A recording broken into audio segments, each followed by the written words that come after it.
Hello.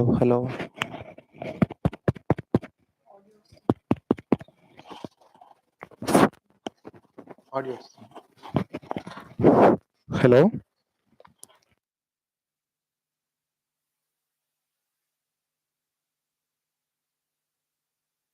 Hello.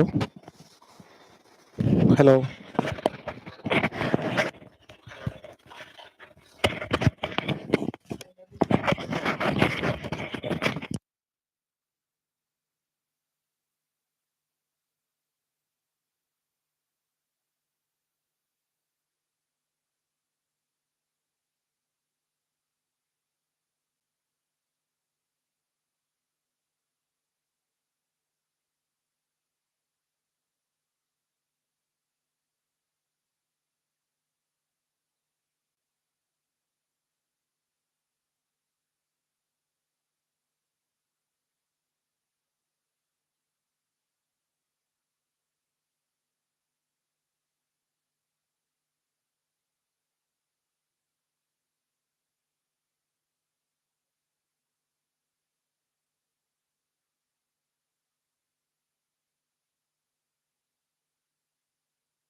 Audio క్లియరా? ఇప్పుడు ఒకసారి ఆన్లైన్ స్టూడెంట్స్ రిప్లై ఇవ్వండి.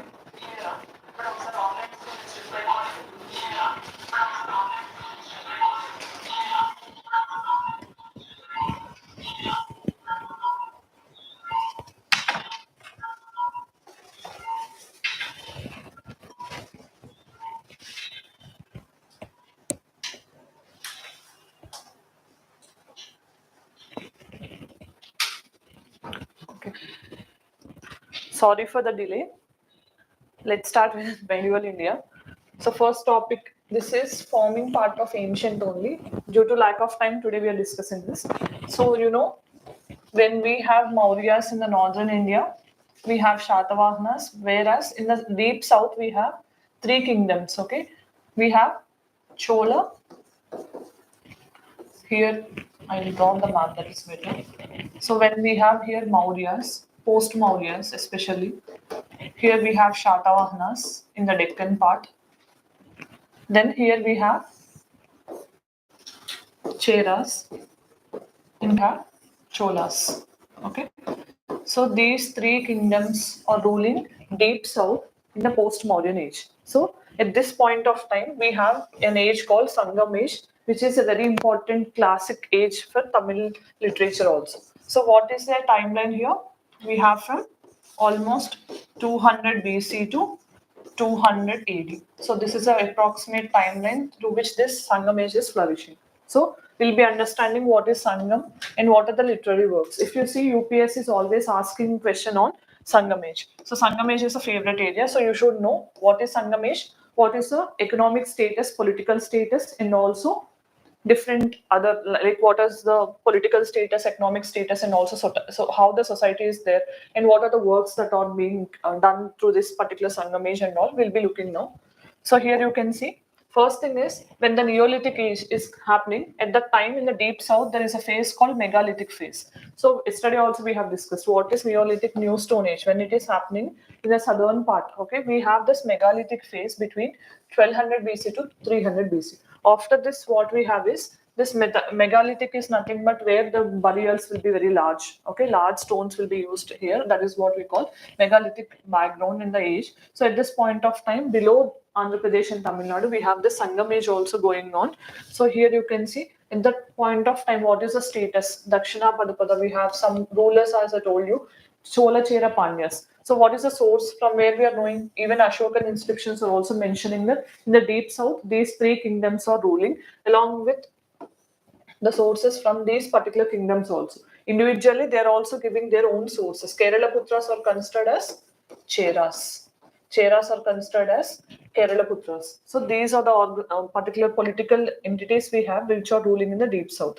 So these three kingdoms mainly. And if you see, what is the meaning of Sangam? Sangam means, what is Sangam? Sangam is nothing but assemblage, right? Or association, you can say. So association or assemblage of Tamil poets.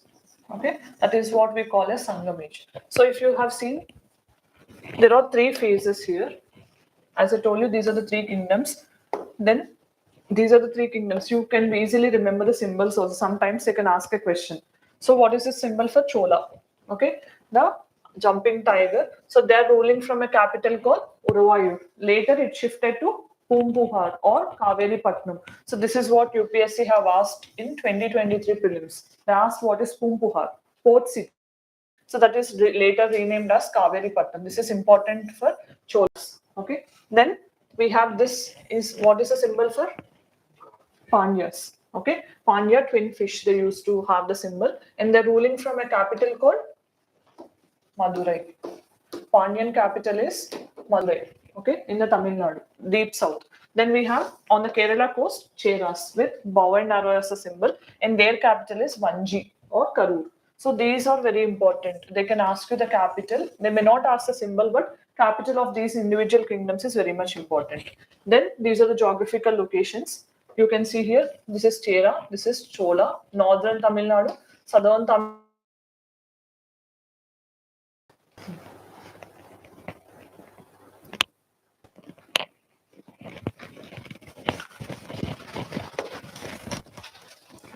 Okay, this is a geographical location.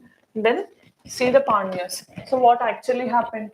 We have to know what is the society, what is the economic status, and what is the political status of these three kingdoms. So Pandyas, as we have discussed, are occupying the southernmost Kerala coast. Okay, and this was mentioned for the first time by Megasthenes. Megasthenes has authored a book called Indica, which has been major source for Mauryan Empire. So in this book, there is a mention about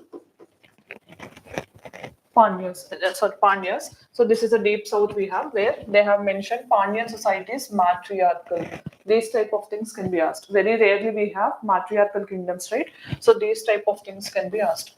That is why if you see in today present day Kerala also Nair community and all, they follow the same matriarchal system. So here you can see Sangam literature also mentions about the Pandyan rulers, and what is mentioned is clearly that there is a Roman trade that is happening at the time of Pandyans. Then Cholas. So Cholas means that is why we call it as Chola Mandalam, or that present day we are calling as Coromandel coast, Tamil Nadu coast. Okay. So this is on the northeast of Vaigar, Vela river or Penna river. So there where we have this area. So its capital is Uruvayur.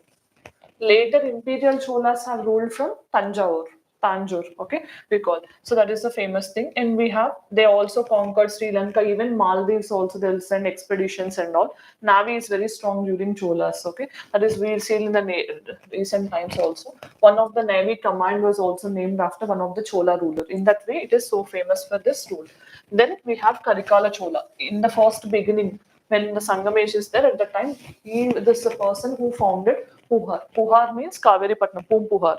So he is credited with this, and there is a large dockyard also which was being constructed, and it was on the Kaveri river. That is why it was named as Kaveri Patnam. And we also have another thing called Kallanai, that is check dam that was also constructed on Kaveri river by the same person, Karikala. On his name only, Kallan is constructed. Then Confederacy of Pandyas Cholas also was defeated by this person called Karikala Chola. So this happened in the imperial times. So these are the factual information which you have to keep in mind. Then Karikala's successors for the Cholas Empire, then what happened? They are not so efficient, because of which Chola Empire came to a decline. So then what happened? Pandyas have occupied and they became strengthened. Okay. In the meantime, we have some break where Pallavas are coming into picture. Then after Pallavas again, Cholas, Imperial Cholas have gained their prominence. In that way, we'll be discussing that in a separate chapter now. But here in the Sangam age context, we are discussing what is the status. Then Cheras are ruling from the Kerala coast, you know. They're on the western coast and they have narrow strip of land in the Kerala coast. And most important thing is the port city is Mujiris. Okay, they are the modern day Kochi. They have been ruling, and there is also mention about Temple of Augustus. Okay, they have this in Patini cult. So what is this Patini cult? If you have remembered in Sangam age, there is a book. What is that book? Shilpadikaram is written, right? Where Manimekalai. What is that related to? A love story of Madhavi and Kovalan. That love story was written, no? So what happens in that, one of the lady, okay, she will get you can say cheated by one of person who have loved her. So after that, what happens? A lady girl will be born out of that particular relationship, and that lady will be abandoned later on by the person. So then she will be coming as patini, means an abandoned woman. So that will lead to following of is worship of Kannagi. Kannagi means like worshipping of the female. That cult practice was started during this Cheras. Okay, actually that lady was from Pandyan kingdom. She will be loving a person from Chola, but this practice will be taken from Cheras. So that is how it works.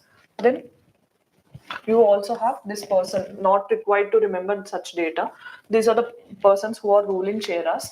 But most importantly, one person you have to remember is Senguttavan. Okay, so Senguttavan is a person who is a son of that earlier Chera king. And what happened is this person, during his person knowledge, Shilpadikaram, as I told you, it mentioned about his political and military conquests, and also he crossed for the first time northern part, and he even crossed Ganga. Till there, he expressed like he has his ambitions. Then you can see he also sent some missions to Sri Lanka, and also some trade relations are also there, for example spices and all. So these are the factual information. Then coming to this Sangam, means I told you assembly of some poets, Tamil poets. So what is the name we call Muchugan? Okay, Munchugan means the association. It happened in three parts. So what are the three parts? If you have seen first part, so where the literary sources are not available for us to understand, I have given here, you can understand, write it better. It's not here, I guess. Yes. So here you can see it was written, it was.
So these are the books written, and these are the source for understanding the society at that point of time in the deep south. Okay, so here we have six anthologies, means the books written about the literature aspects we call as Ettu Tokai. Okay, 8 anthologies were written, out of which 9 songs were compiled. This is a factual information, just what you have to remember.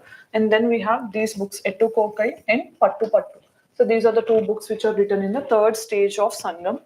So this is most important. Okay, so you have to understand what are the social classes existing. So on this only UPSC or once have asked a question. Okay, what are poor or vellalas, or they have asked description based question. So these are rich peasants during the Sangam age, so existing in different parts. Ennadi means captains of the army, Arasar means the ruling class, and we have Kadesar means the lowest class in the society, and Pariyas means agricultural laborers. So these are the terms which you have to focus upon. It is very much important in Sangam age. And then we have four castes prevailing. Arasar means ruling class, Antanar means Brahmins, Vanigar means people involved in the trade, merchant class, and Vellalar means laborers. This is also important. Already they have asked. So these are the things I have mentioned. In Tolkappiyam, there are different types about the lands which are prevailing in Sangamesh. They have given here. Kurinji means hill tracts, Mulliland means pastoral land, Marudam means agricultural land. It is used then. Naidal means coastal land. Palai means desert area. So these are the types of lands existing during the Sangamesh. Again, important from terminology point of view. So this is what here it is clearly mentioned. Then these are the administrative things. So who is the person? Avai is the court of the ruler. Then we have Kodi Maram, means the every ruler. Again its technically things will be there here. And we have some art like post of the Sangamesh in the Amaichar, means ministers. Amayachar we call. Then Setapati Patiyar means Senapati Patiyar means army chief, Otrar means spy, then Tudar means envoy, and Purohitar means priest. These are the terminologies associated with administration. Then kingdoms, you know, Mandalam, it was subdivided into Ur divided into Perur divided into smaller village, or we have Sitrur. So these are the administrative divisions in the kingdom. Again, terms. Okay, so these are the Sangams as I told you, which are written. So first Sangam, second Sangam, and third. So during whose time and what is the approximate time, it was mentioned there. So these are the main important books you have to keep in mind. Narrative books are Ettu Gogai and Pattu Pattu. These are the two narrative books. That means some sort of story is written with love and romance as the main theme. Here, detective means it is dealing with the ethics and morals, how you have to govern your conduct, and you have Tirukkural. This is related to the aspects of life, how a person should behave and all. This is the most important book of Sangamesh called Tolkapiyam. By Tolkapiyar, it is nothing but the first grammar of Tamilian language. So it is very much important to remember. Then these are the epics like Ramayana, Mahabharata. It is for Tamil language. Shilapadikaram by Adigal, Elango Adigal. So this is the most important book. And we have Manimekalai by Sattana. We also have Valayapati. Then we have Kundalesi and Sivaga Sintamani. So these are the epics written during the Sangamesh. So again here, now what is important is polity. How the society is there, polity is there, economy is there, these type of questions will be asked. Then monarchy is prevailing in the Sangamesh. Then the advice of the ministers is very much important here. Okay, they used to follow the advice, and we have ministers advising them, and we also have the titles of the rulers in this form, and we have Chola kings taking the form of titles, and we also have Pandya kings. These are titles of their respective kings, not required. Then number of chiefs are also there. At the same time, councils are also conducted, and these are the administrative posts and their names. We also have seen them. Then military administration is also proper. Regular army is there, and also we have chief source of income. And religion, coming to religion, who is the main god at that time? Murugan or Shenmukh. Okay, so he is considered as the Tamilian god. In the recent times, also they worship more. Then later on, Vishnu worship or Indra worship and all came to power. Okay, first thing is, and this is the most important unique feature of Sangamesh, where hero stone or stone worship. These type of things. Okay, Nadukal means stone, hero stone, who have been victorious in the war. Those type of persons, or who have died fighting in the war, those persons will be depicted in the form of a hero stone, and they started worshipping. And Kannagi cult also is famous. Then position of women, if you have seen, position of women is very good, actually appreciated times only. So they have their own freedom also. They can engage in love marriages. They are allowed to choose whatever they want. Okay, life partners and all. But with respect to widows, they don't have proper life, miserable life they have. And sati is also prevalent at that time. And we also have dances like Devdas's type of system is also prevalent.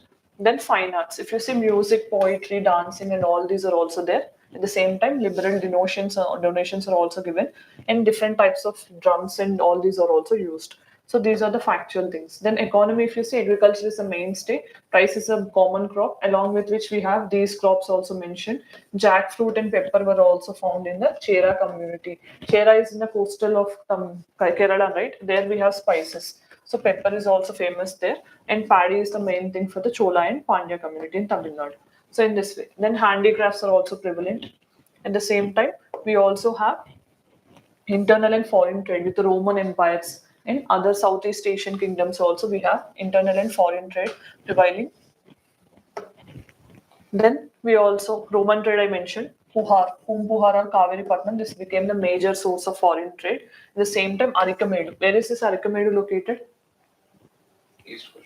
East coast of Pondicherry, right? Then we have Marikkanam, Tondi, Musuri, Korakai. So these are all the port cities which are engaged in foreign trade. These type of things can be asked. Okay.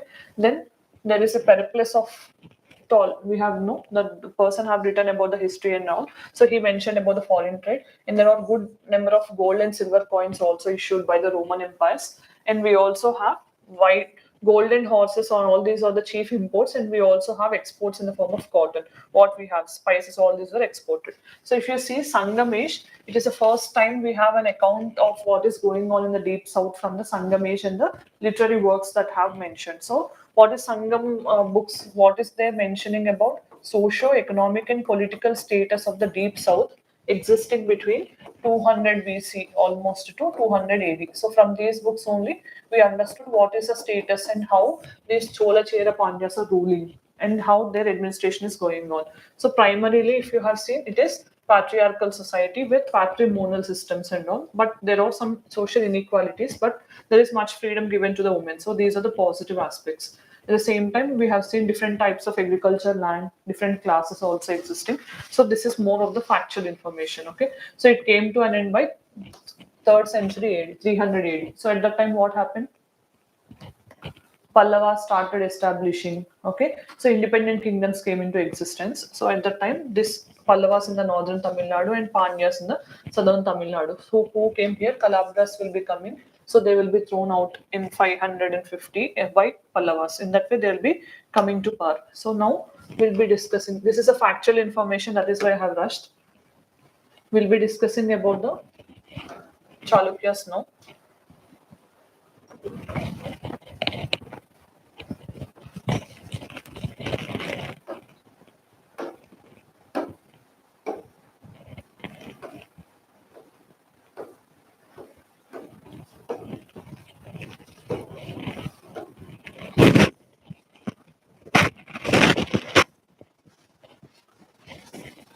So when we hear about the word Chalukyas, how many types of Chalukyas are coming to our mind and how much is the timeline they have ruled and in which parts we can observe the Chalukyan rule? Three types. Three types. What are those three? Western Chalukyas, Western or Badami Chalukyas. What is a brief timeline? 6th century, 550 AD. After Gupta's to almost mid 9th century, mid 8th century. 900s. Okay. Then Kalyani, after them, Kalyani Chalukyas. Then Eastern Chalukyas or Vengi Chalukyas. In this way, we have number of Chalukyas ruling. After this Badami Chalukyas, who came to power? Very good. Rashtrakutas. Okay. So, what is the most important contribution of this Badami or Western Chalukyas? Very good. Badami Chalukyas. First contribution is they have helped in Vesara architecture. They have developed this architecture. Then Kannada language also have grown during their particular time only. Then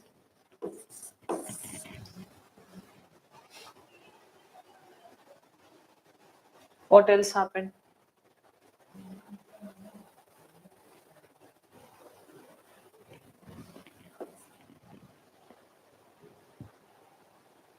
That's it. Who is the most important person? Pulakesin II, right? So this Pulakesin II, he became the first Deccan ruler, right? So to stop a person who is invading the south, who is that person? Yesterday we have discussed Harsha. So he defeated Harsha and he could stop Harsha from conquering the south. So in that way they have already so many important contributions. They have made these contributions and achievements which so far no particular southern kingdom have achieved. So in this context, we'll be discussing first Badami Chalukyas, then Kalyani Chalukyas. So these have been split. So you can see when Badami Chalukyas are there, they have given some parts of eastern India, that means Andhra Pradesh and some parts of Odisha and all, to their brothers only. But later on, after Badami Chalukyas getting weakened, so Eastern Chalukyas declared themselves as independent and they ruled from Vengi. Vengi is the capital of Eastern Chalukyas. So what is the capital of Badami Chalukyas? Badami is in Karnataka, right? Modern day Karnataka. So this particular kingdom is so much prevalent in Karnataka. You can see here. It has ruled between 6th to 12th. Why 12th? Because later after Badaman Chalukyas also we have Western Chalukya, Kalyani Chalukyas continuing their rule. Okay, sometimes in some parts. So here we have capital is Badami. Badami from the 550 AD. That means after Guptas they immediately have declared independence, especially after Kadamba rule. So they have Kadambas of Banavasi. This is the area where Kannada independent kingdoms have been emerging after the fall of Guptas. So immediately after their fall, this particular kingdom of Badami Chalukyas declared themselves independent and they started ruling. So this is what happening there.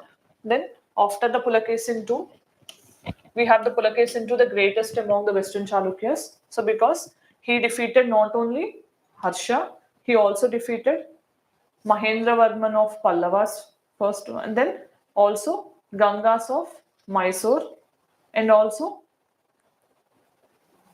what are other kingdoms he defeated?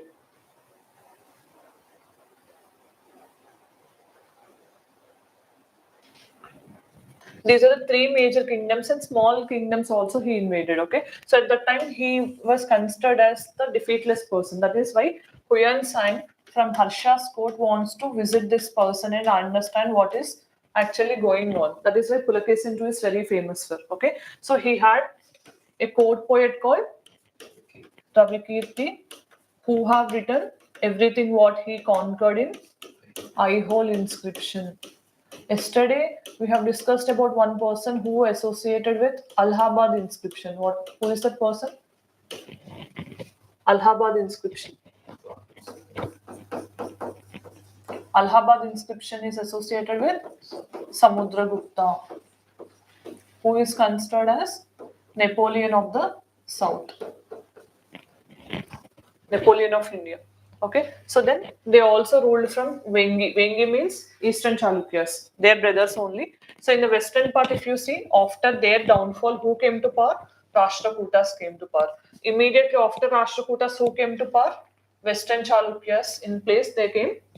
We have Kalyani Chalukyas or Chalukyans of Kalyani. So they have ruled from Basava Kalyan. This is also one of the capital. Later that was shifted from Badami. So what is the significance? This marks the golden age in the history of Karnataka, especially. The people from Karnataka, they consider this is the most important kingdom. And with the rise, then what happened?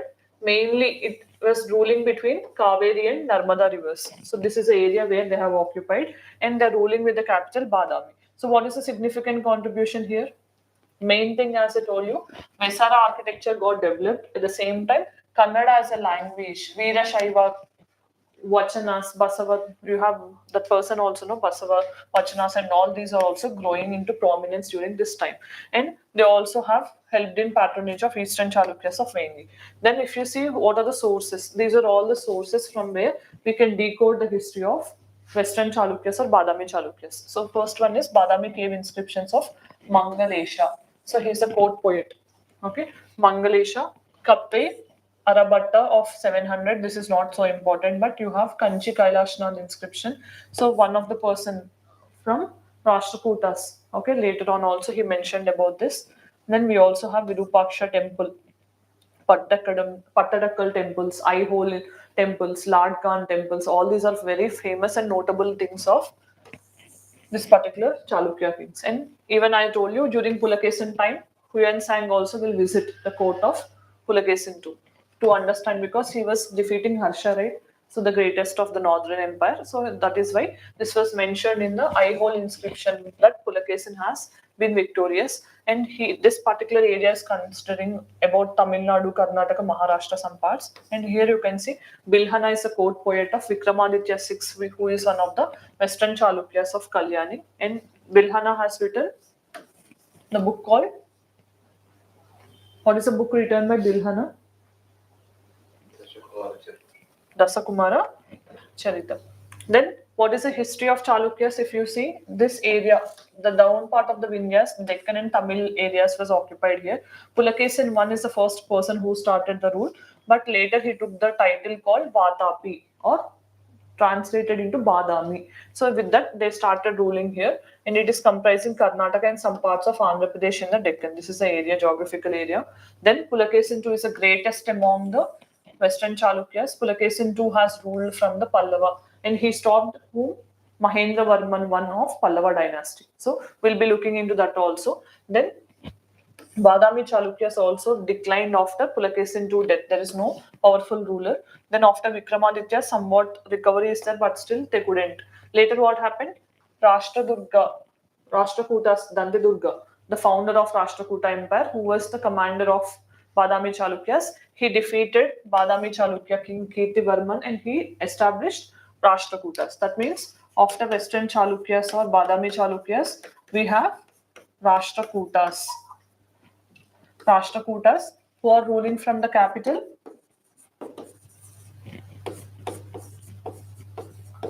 Manyakhet. Okay, here we have different persons like Dantidurga. Dantidurga is the founder. Then Krishna I, who is responsible for construction of Kailash temple at Ellora, monolithic structure. Then we also have Amogavarsha, who is himself a poet. Amogavarsha, one of the Rashtrakuta king. Then Krishna III we have. Then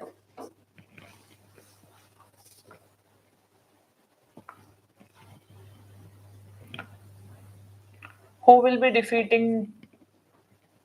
Rashtrakutas will be engaging into tripartite battle, right? That also we'll be discussing today. Tripartite battle with whom? Guzara Pratiharas, Rashtrakutas, Palas. For what reason?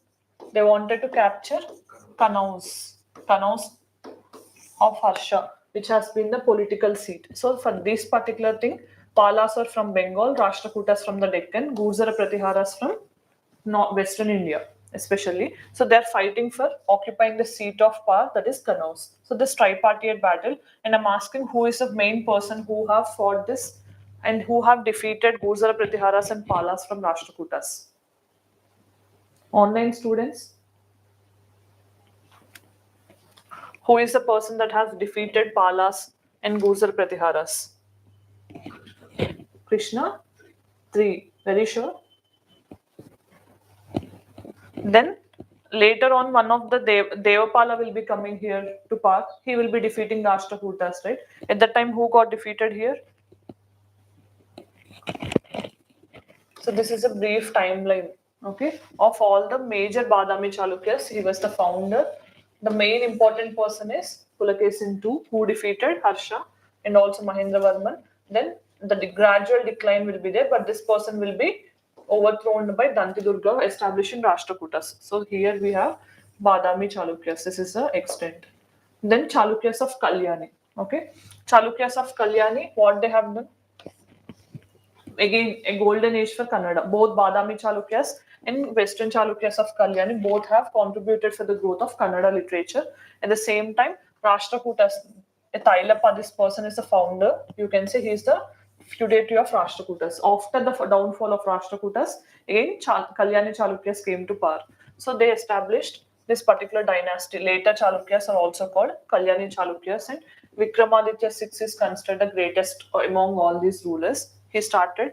Later on, we have during this time, later they were replaced by Hoysalas in the Karnataka region, who are ruling from capital called Dwara Samudram.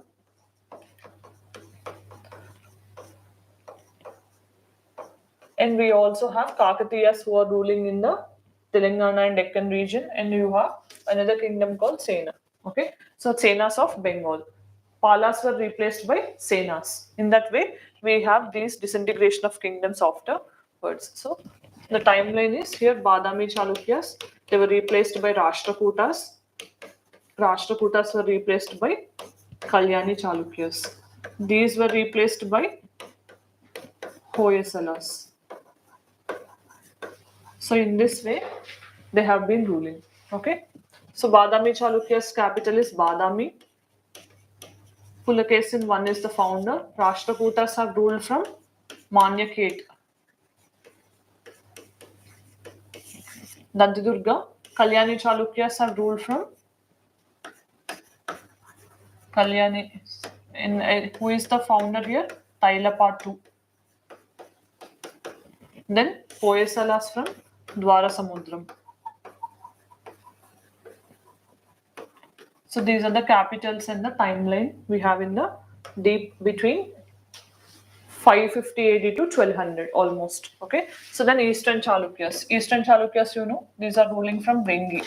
These are the cousins or brothers of Badami Chalukyas. So when Pulakesin II is there, he has given this part of Andhra Pradesh to Vishnu Kundin. After Vishnu Kundin, he was giving this particular part of the empire. But later, after disintegration of Badami Chalukyas only, they became independent and they started ruling independently. Till then, they were taking care about this. So mainly it was between the Nellore and Vishakhapatnam regions, you can see.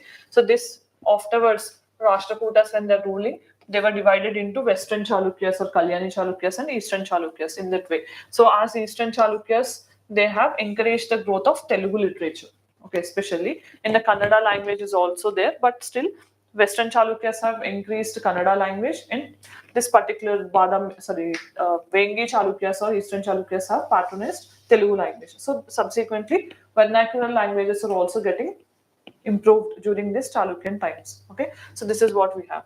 Then coming to the architecture, mainly as I told you, Vesara style is important. Okay, which is a hybrid of northern and southern Indian styles, and also we have Kalyani Chalukyas further redefined, and we have the area between Tungabhadra and Krishna Doab, okay, which later will be occupied by Bahmanis and Vijayanagaras. Okay, so that was also developed during this Kalyani Chalukya period, especially. And some temples also we have. Those examples I'll show you here. Malprabha is the tributary of river Krishna. There also they have established their rule. So one of the most important thing is Pattadakkal. Pattadakkal rock cut cave temples were given UNESCO World Heritage Site status, and they belong to the Badami Chalukyas time. And Aihole also we have famous temple that was also constructed during Badami time. So you can see here, this is a Pattadakkal rock cut temple. So what is the rock cut temple? There won't be any use of cement, lime, mortar, nothing will be used. Just rocks will be arranged in the form of a temple. That is what we call rock cut temples. So this was the first time introduced by Pallavas. So such temples in the southern India, especially in the Dravidian style, will be first originated during the time of Pallavas. So we'll see Pallavas also in a while.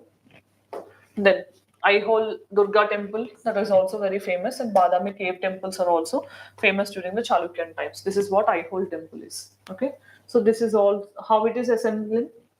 It replicates like a parliament building, right? So some of the features were even taken there. The literature part, if you see, Kannada and Telugu literatures are gaining prominence, especially if you see three jewels of Kannada literature called Pampa, Ranna, and Panna, Pampa, Ranna. So these are the three persons of Kannada literature who are mainly there at the time of Chalukyan period. And in the Indian part, like in the Telugu part, we have Nannaya Bhatta and all who are also giving birth for the Telugu literature. So you have Nannaya, who is the Adikavi we call, right? So in the Telugu literature. So this is what we have. Then Someshwara person is also compiling the encyclopedia of all the sciences in Karnataka. And also we have Kappe Aryabhatta. So this person has written some books in Kannada, poet and all. No need to remember about Kannadan part. But Badami Chalukyas, if you see the government, okay, it has good army also, and it was also mentioned in different books. Land governance, if you see, it is also divided into first Maharashtrakas, provinces, further divided into Rashtrakas or Mandal. That was divided into Vishaya divided into Boga. Boga means a group of village. So this is how the administration and the empire is divided. Then we also have feudatories with a name called Gangas of Mysore, Banas we have, Sendrakas. These are all the persons who were defeated by Pulakesin II. Okay, then they were made feudatories. Then we have Mahajanas also. Mahajanas are group of areas, you can say. Coinage, if you see, this is also famous for two coins, that is in Nagari and Kannada. Okay, they are mentioned and they have symbols like lotus and all these temples also are mentioned.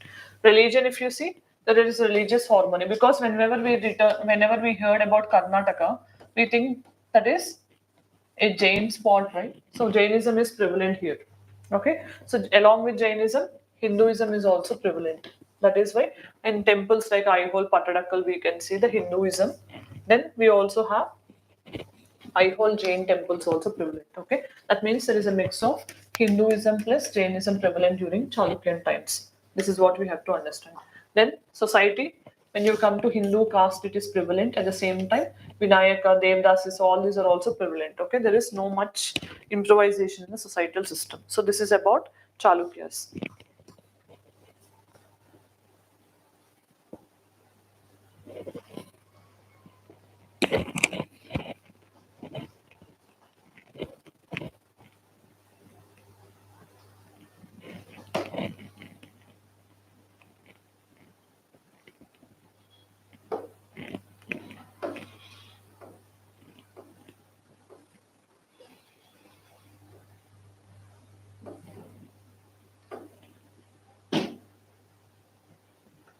We didn't discuss Cholas part otherwise.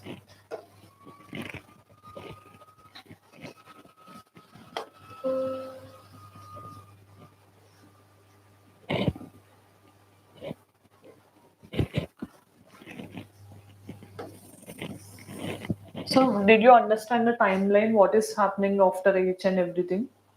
So in the post-Mauryan, we have here Chalukyas ruling. Okay, here deep south we have. After Shatavahanas, who came to power? Ikshvakus. Ikshvakus were replaced by Vakatakas. We have no Vakatakas, and we have Pallavas at that time. So we will be discussing now about the Pallavas.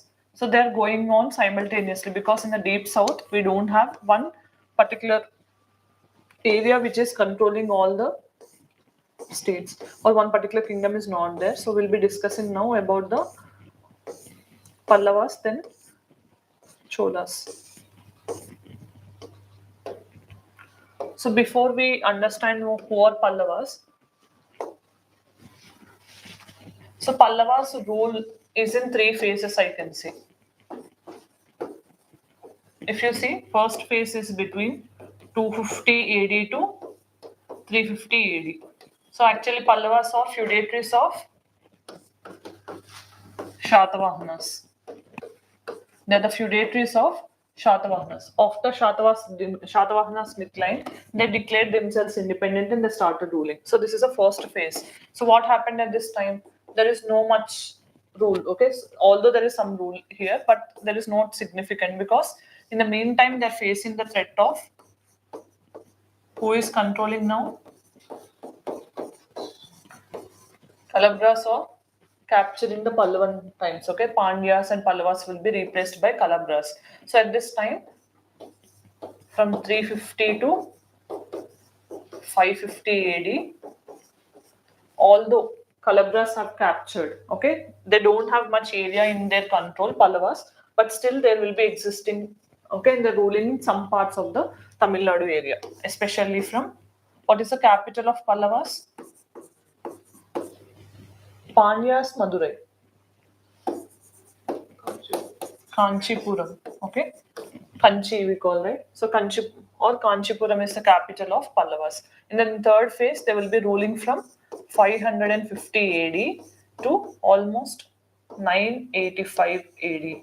So this is the timeline, and here is the major contribution of Pallavas. Okay. So in the first, as the feudatories they started, but they couldn't make significant things. But later on, as they face the threat of Calabras, so they're limited here and they don't rule much. Okay, they don't have much power and territory also. But this is a phase where much of the cultural contributions of Pallavas and administrative things can be understood. So why Pallavas are so important? When we hear about Pallavas, we should understand who is the founder of Pallava.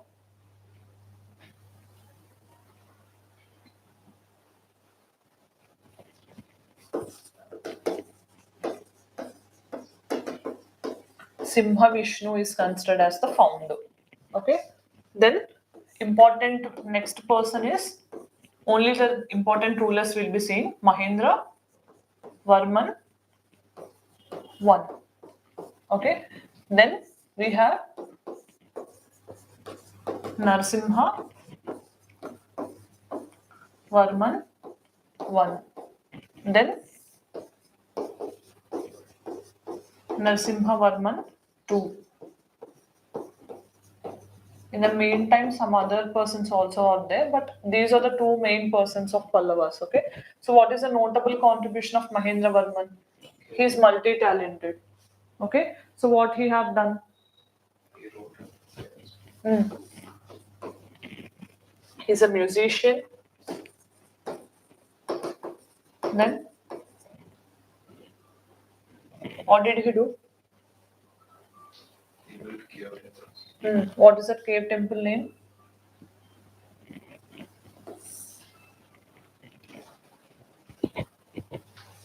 Could not relate. Okay. So this person is why he's so famous? Because he got defeated in the hands of Pulakesin II. Okay. Pulakesin II defeated this person called Mahendra Varman I. Okay. So then what happened?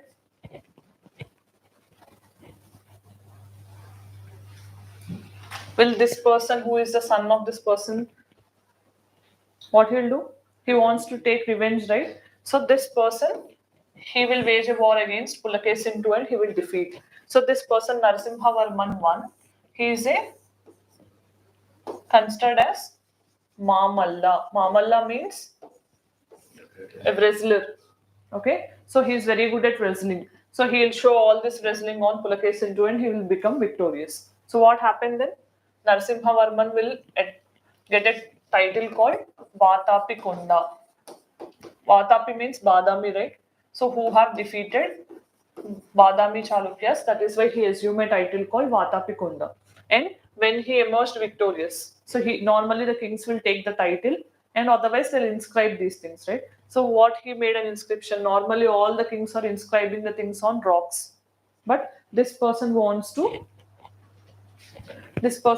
put that on copper plate as a unique thing. Okay, so he started inscribing for the first time on copper plates, and he also constructed a new place called Mamallapuram. That is what we call as Mahabalipuram in the recent times. Mahabalipuram is famous for shore temples. These shore temples are constructed during Narasimha Varman II. Okay, so what is so famous in Mahabalipuram? Shore temple, and some particular things are very famous there. What is it?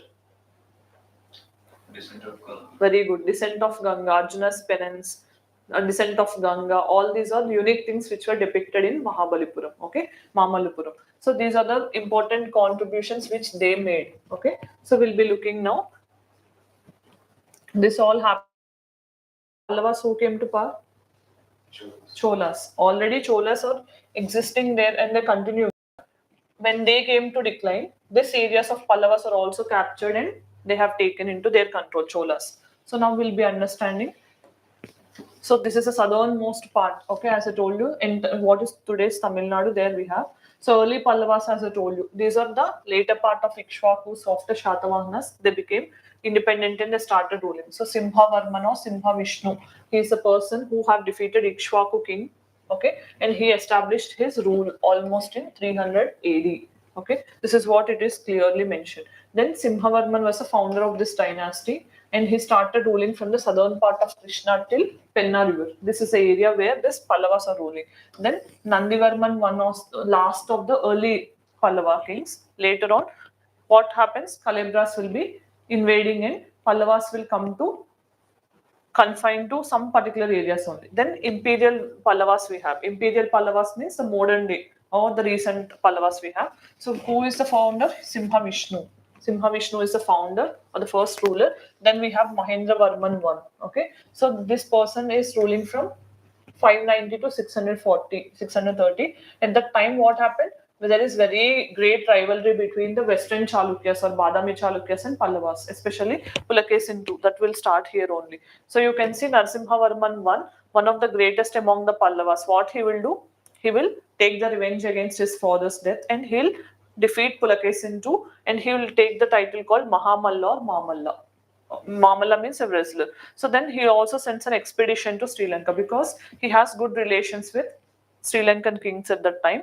Then Huan Sang also visits during this Kanchi, during this Narasimhavarman time because See, Harsha got defeated in the hands of Pulakesin II. Pulakesin II defeated Mahendra Varman. But this person, Narasimha Varman, defeated Pulakesin II, who defeated Harsha. That is why Yuan Sang thinks this person is very great and powerful person. So he visits the empire of Pallavas and Kanchi as the capital. And then he will understand that it is Buddhism and Jainism both are flourishing along with Hinduism. Actually, these persons are Shaivites, but still there is prevalence of Buddhism and Jainism. That is what observed by Yuan Sang.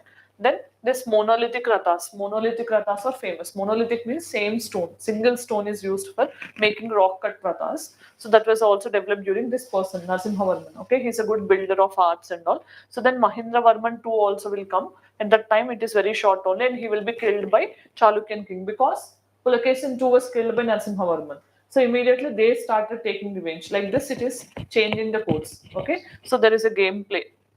Then Narasimhavarman too will come. He will take the title called Rajasimha. Okay, this title will be taken, and he will be constructing the Show Temple. Okay, Show Temple. Mamallapuram as a town is developed by Narasimhavarman I, but this Show Temple of Mamallapuram was developed by Narasimhavarman II.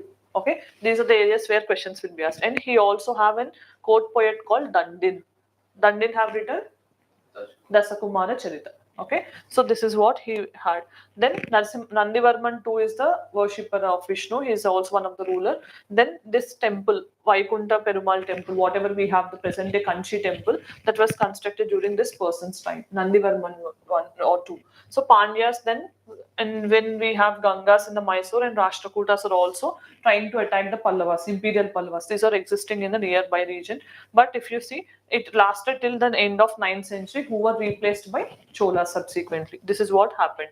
Then Nandivarman III, Nrupatunga, these are also other rulers. But here if you see, Aparajita Varman will be the last king who will be defeated in the hands of Aditya Chola. Aditya I, okay, of Chola dynasty will be defeating this Aparajita Varman of Pallava dynasty, and he'll come to power. So in this way, Pallavas who dominated the southern India will come to an end. So what actually happens is, these are the first persons. So to start Dravida style of architecture in rock cut temples. At that time, they didn't start full-fledged temples. It is only rock cut. As I told you, no cement, lime, mortar, all these are not used at that time. And this is the first major thing they have done. At the same time, they are the first persons to introduce decentralized governance also. Decentralized means, when you decode and when you are going to the lowest level, village level. So this is the first time. But we consider Cholas as the first persons, or we consider Cholas as the inventors of local self-governments. But Cholas have taken this particular provision from Pallavas only. So this is another thing we have to focus upon. Then you can see this is the area of Pallavas with capital as Kanchi. Okay, this is an area. Normally, whenever you are reading about a kingdom, just go through the map so that it will be easily understood. Then Pallavas have organized administration, as I told you, monarchy, and also there is Dharma Maharaja. That means king only will decide about the justice and all. He is the person. And Pallava states are considered as Kottams. Kottams means it is divided, further unit. Kottams are divided into further districts and then villages. So village is a basic unit. That is why I told you they are the first persons to start decentralized governance or administration. Then Brahmadeya and Devadana, these are the types of population that is existing. And village administration is also run autonomously by assemblies. Sabha, Urar, these are the most popular assemblies existing, and local autonomous institutions are also developed at this time. Then what is the religion? Along with Vaishnavism and Shaivism, Buddhism and Jainism are also prevalent. Okay.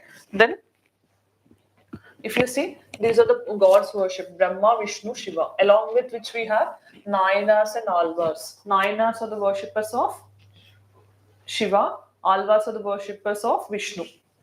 So this started. That means the emergence of Bhakti movement also started, because in 800s only we have Shankaracharya, of the Shankaracharya from 9th and 12th century AD, one of the Bhakti movement, and the followers will start, and we have this increasing in the southern India, because the origin of Bhakti movement started itself from southern India itself. Then you also have Shankaracharya.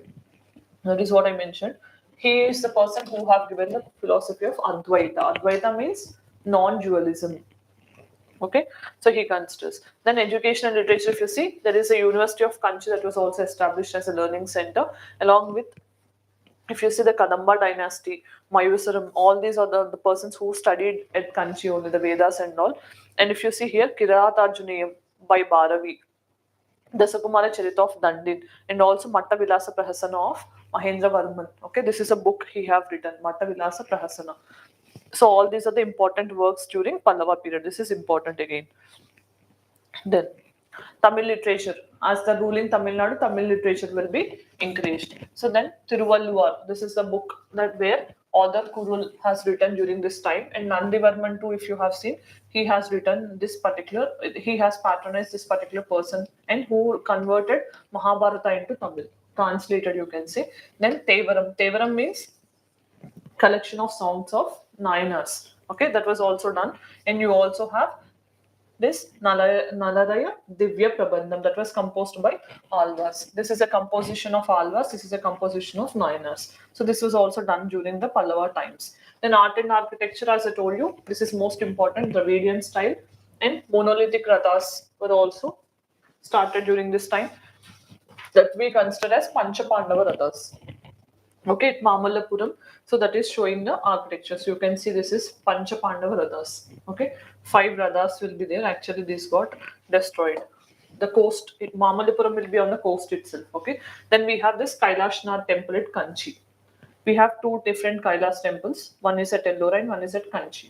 Then Kailashnath temple at Kanchi and Shore temple were constructed by Narasimhavarman II. Then Kailashnath temple is also one of the examples showing the Pallava art. So these are the important things.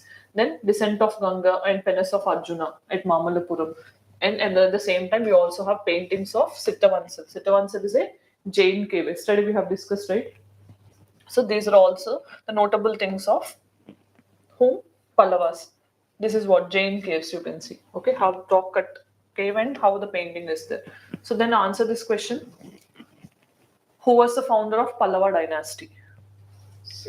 Simha Vishnu. Answer is A. Simple question only. During which Pallava kings Chinese traveler Huyen Tsang visited Kanchipuram in 640 AD? Narasimhavarman I. Then who constructed Kailashnath temple at Kanchipuram?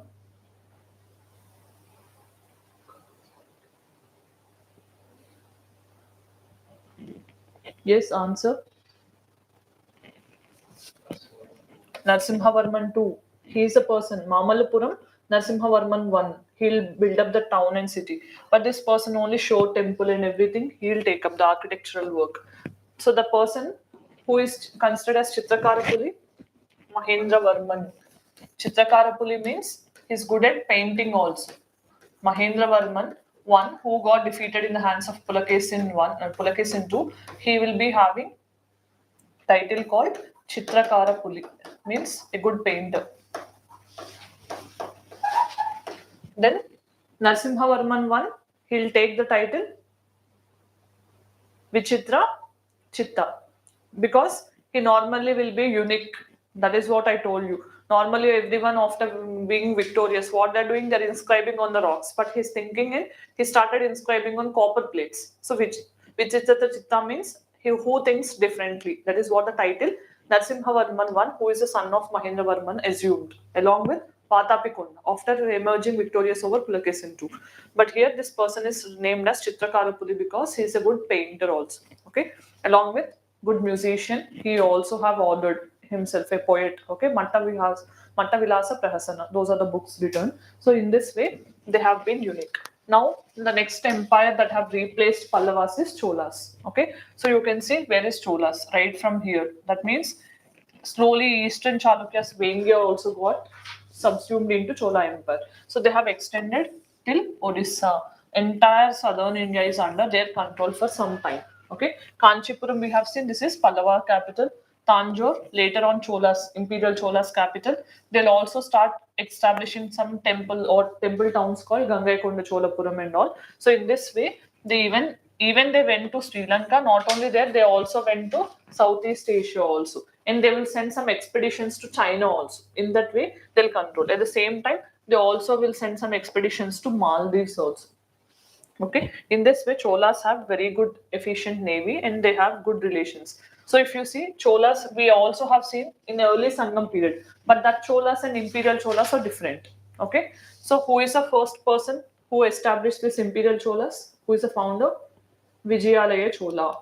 Okay, Vijayalaya Chola. Paran Chola, there we discussed. He is the first among the Sangam Cholas. But now this person, Imperial Cholas, Vijayalaya Chola. Okay, followed Aditya one, followed by Raja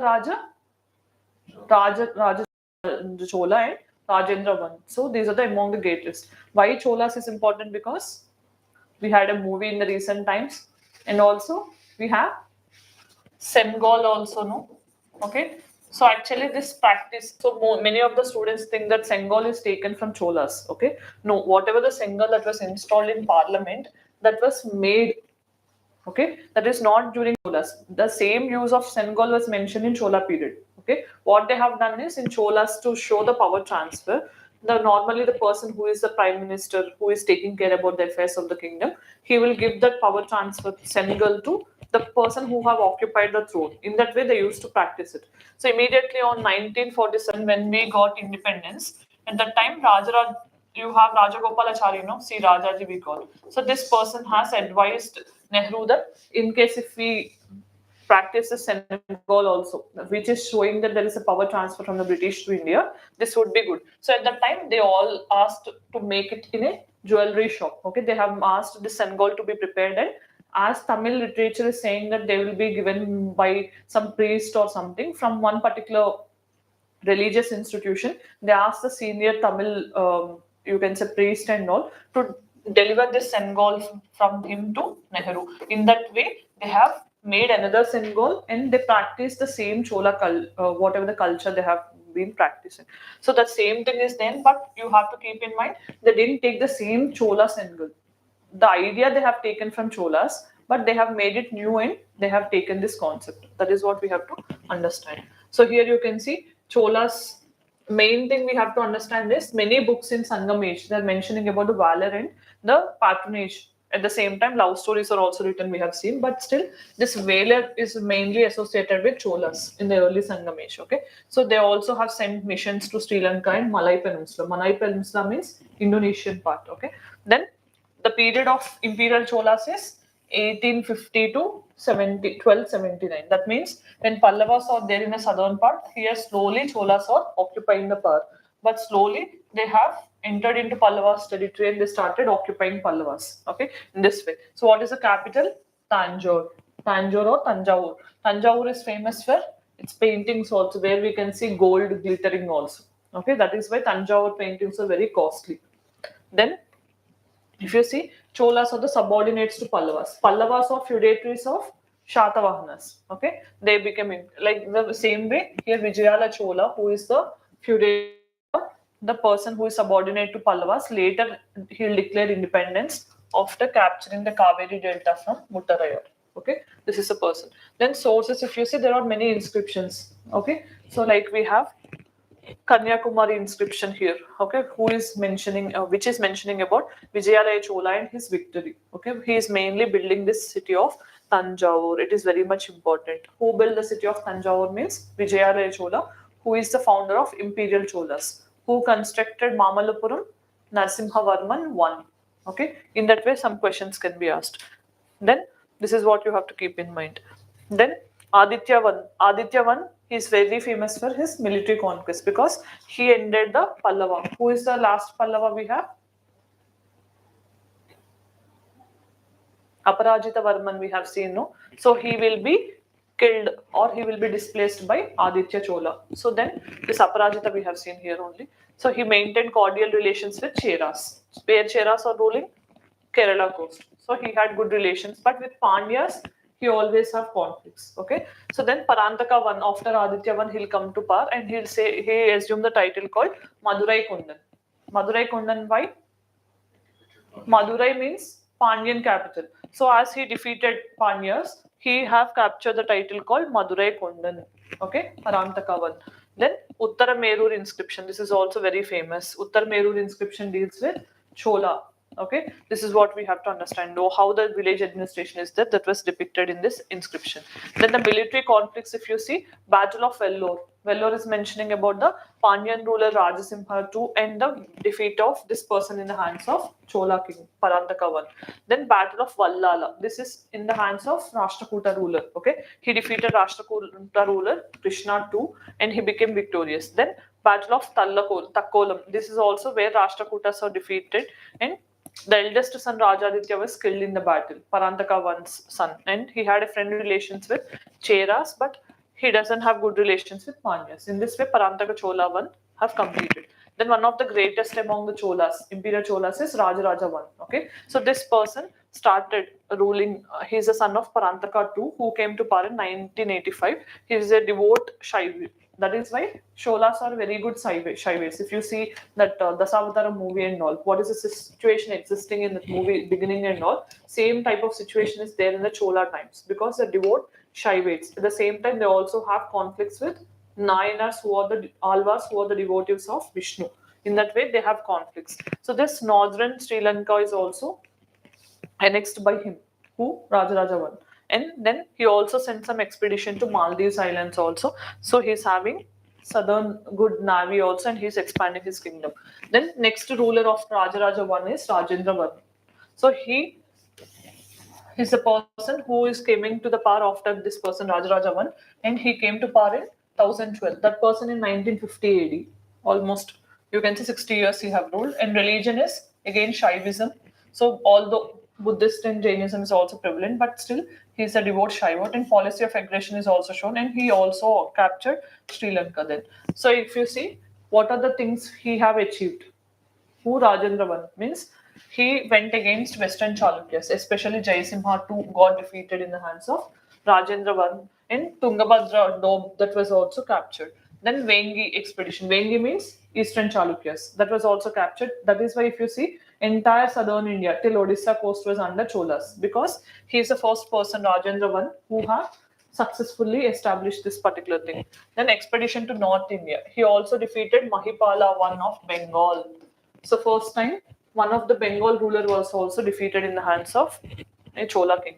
In contribution, if you see, this person is a person who has established Gangaikonda Cholapuram. This is one of the town where we have this Rajeshwara temple, Rajarajeshwara temple, one of the famous and earliest Dravidian style of temple. Okay. Then architecture, if you see, hereditary monarchical system means it is passing from the father to the son, and monarchy is prevalent.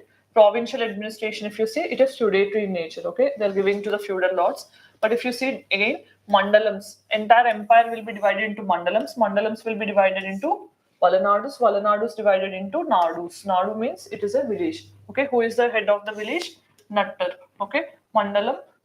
You have Periya Nattar, who is giving this mandalams means royal princes having the power. So in this way they have further divided. Then Uttar Merur inscription we have seen of Parantaka I. So that is mentioning about how the villages are divided.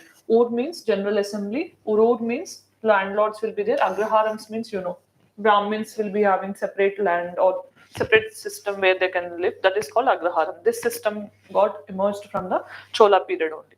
Then military administration. So these are all the militaries they have. Swords, spearmen, elephant, cavalry, everything is prevalent. Okay. Then agriculture, if you see, this is what you have to keep in mind. These type of terms can be asked. Valangai means group of agriculture who are practicing agriculture. All those castes are considered as Valangai. Then Kudinekki means local peasants we have. Then various taxes, if you see, these are Idai, Kadikan, and all these are the different types of taxes which are imposed. Religion, as they're devout Shaivites, but still they have followed religious tolerance. But there is some division between Shaivites and Vaishnavites during Chola period. Then society, if you see, Varnashrama system is prevalent. Okay. Then Valangai and Idangai castes, newly emerged castes are also there. At the same time, Sati is prevalent and Devadasi system is also prevalent in Tamil Nadu. Even today also we have some parts of the state of Tamil Nadu practicing Devadasi system. Okay. This is how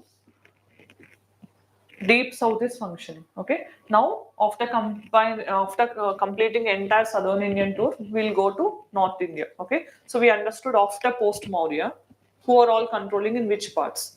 Chalukyas in Karnataka part, and Deep South, Chola Chera Pandyas, later on Pallavas and Cholas. Okay. So they captured even Vengi till Bengal also they have extended. So we have Shatavahanas. They were replaced by Ikshvakus. Subsequently, Pakatakas, Vishnukundians, like that. We have this lineage going on. Now we'll discuss about how the northern India is there. Okay.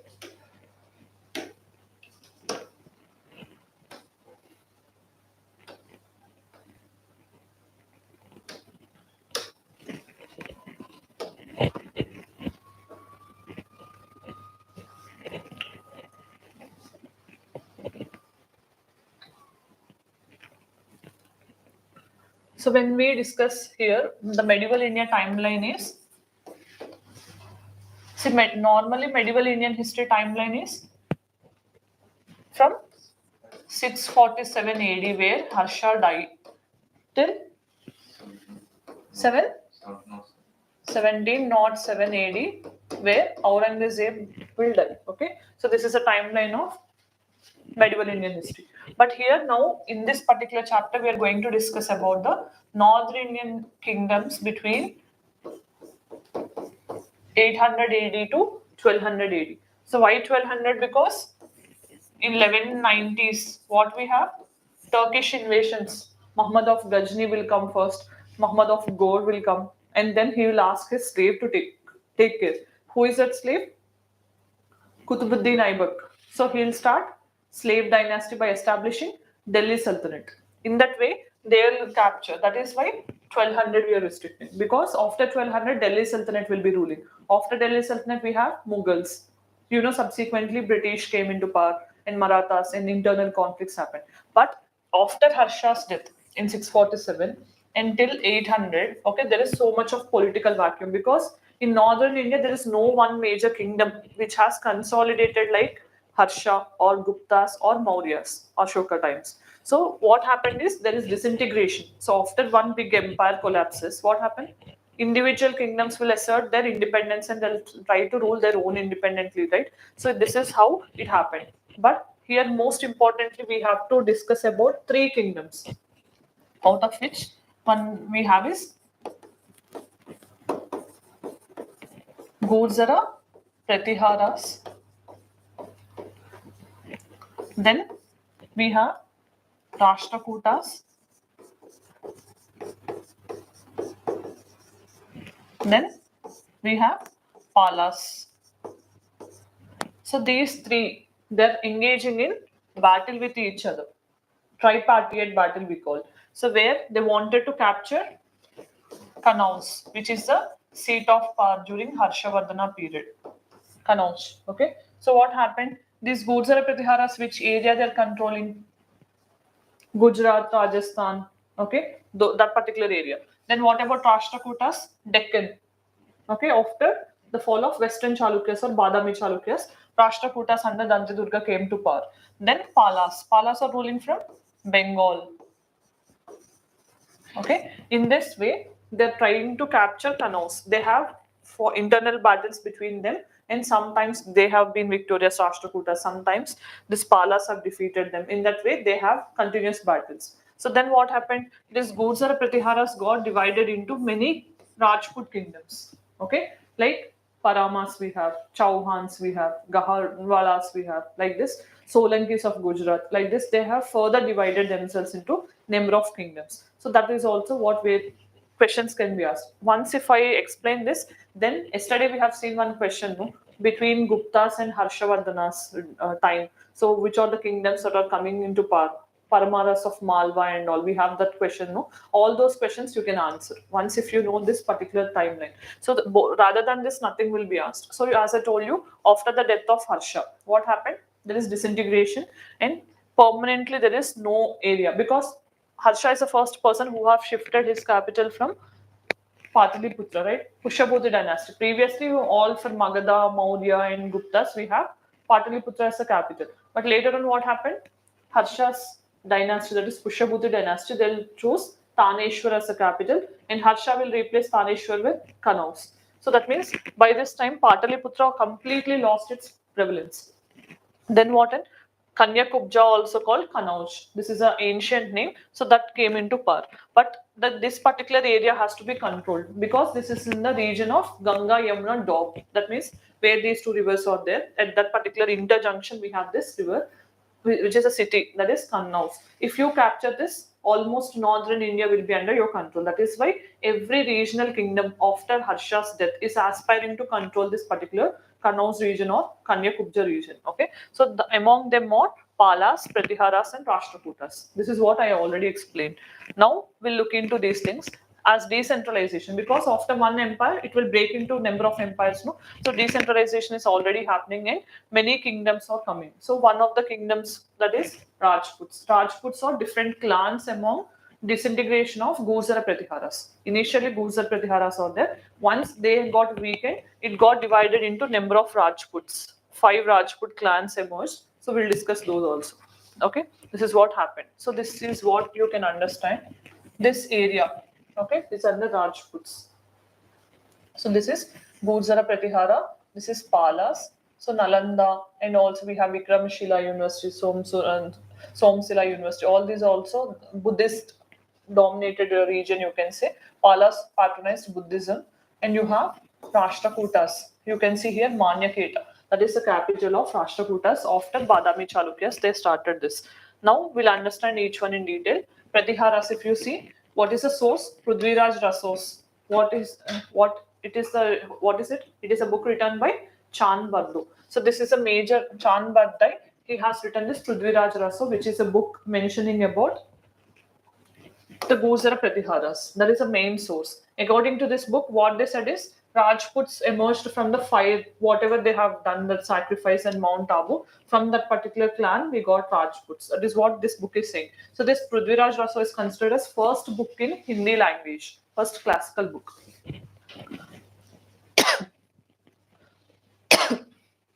In some other books, it says that this Pratiharas are the descendants of Huns. You know, Huns invasion we have seen, no? So some theory says that these are the persons who are the descendants of Huns. In that way, they have multiple stories, but this is most important. Prithviraj Raso was written by Chand Bardai, which is considered as first book in the Hindi language. Then Somadeva Suri's Katha Sarita Sagara. This is also one of the book written by Somnatha Suri. This also gives details about Rajput. At the same time, we also have Rashtrakuta poet Pampa. Pampa Ranna, we have seen all this, no? So Panna and all. So these all the books are also mentioning about Guzara Pratiharas. In all these sources, we have the mention about them. So you can see this is what Prithviraj Raso and the book, how it will be there. Political history, if you see, the region under Guzara Pratiharas is Rajasthan and Gujarat region. That is most important. And they think that they are all descendants of Lakshman, you know, Rama's brother Lakshman. So they then consider that they are the descendants from there. And here, if you see, these persons protected India from Islamic invasions. All the time we are getting invaded, but these persons have emerged victorious in many times, and they stopped Islamic invaders entering into India.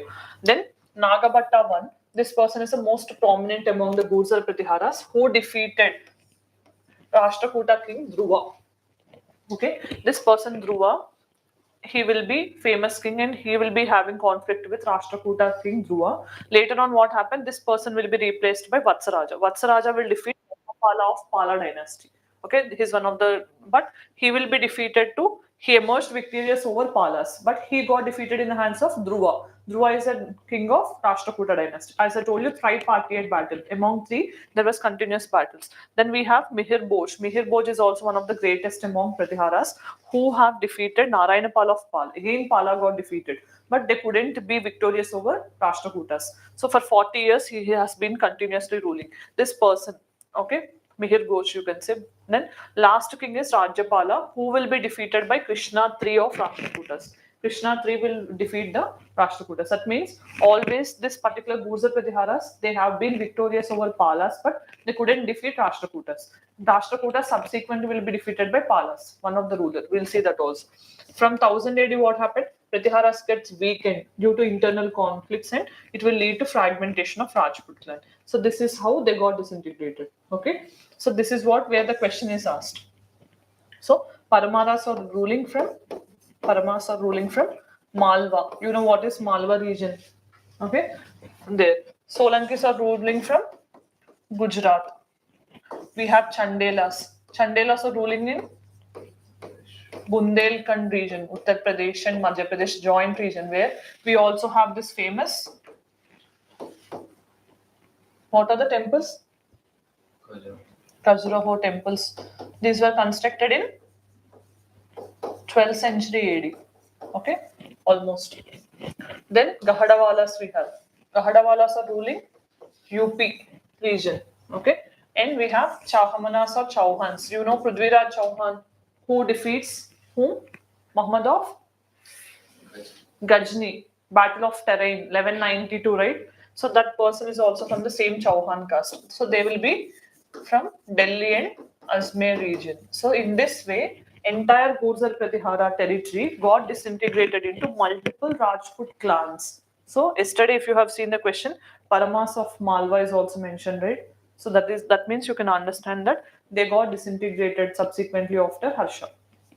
Okay, then so the architecture, if you see, Gurzara Pratihara style of architecture is also called Maru Gurzara style. This is a subunit of Nagara style, where examples you can see here like Baroli temple, we have Bateshwar temple, like this some of the temples in Rajasthan MP region. Okay, so they were famous for this Maru Gurzara style. This was famous during Gurzara Pratihara, one of the subunit of Nagara, you can say. Then these are type of temples were common. Khajuraho temples also like this only they will be there, right? We'll see that also. Then Palas. So Palas are ruling from Bengal region. Okay, between 750 AD to 1162. Who will be replacing Palas? Senas of Bengal. So this political history, if you can see, this is where the Pala Empire. See, you can see how large. These are the persons first time who can reach even Kanauj. Okay, so we'll understand this. Now, Pala dynasty is ruling from 8th to 12th century, comprising Bihar and Bengal. But what they want? Kanauj. That is why they're engaging with the trade. Then you know Shashanka Gowda. Yesterday we have discussed who have cut down the Bodhi tree along with Pushabita Sungano, second person. So this person is considered as the first most ruler of Bengal, Gowda kingdom. Later on, they were replaced by Kshatriya chief called Gopala. This person is a chief of this person, Shashanka Gowda. Then this will be replaced by Gopala. That is why Pala dynasty. He is the first founder, Gopala one. Then he will be continued with his son called Dharmapala, who is one of the largest and important ruler of Pala dynasty. So this person is the first one to control Kanyakubja means Kanauj. It is very much important, Dharmapala, because first time a Pala dynasty ruler have reached till Kanauj. Okay, so Kanyakubja is and then he has taken a title called Uttarapada Swamin. That means entire northern India is under his control, right? When Kanauj is under his control. For Kanauj only everyone is fighting, but he couldn't capture Kanauj, right? That is why all the other like Rashtrakutas or the Guzar Pratiharas couldn't reach there. But this person could reach there and he have assumed the title Uttarapada Swamin. That means master of entire northern India. Why Kanauj is very important? Because trade is also easy for them if they can be at the center location. They can understand the relations with the northwestern kingdoms and they can monitor the trade routes and all. That is why every kingdom is interested on Kanauj region.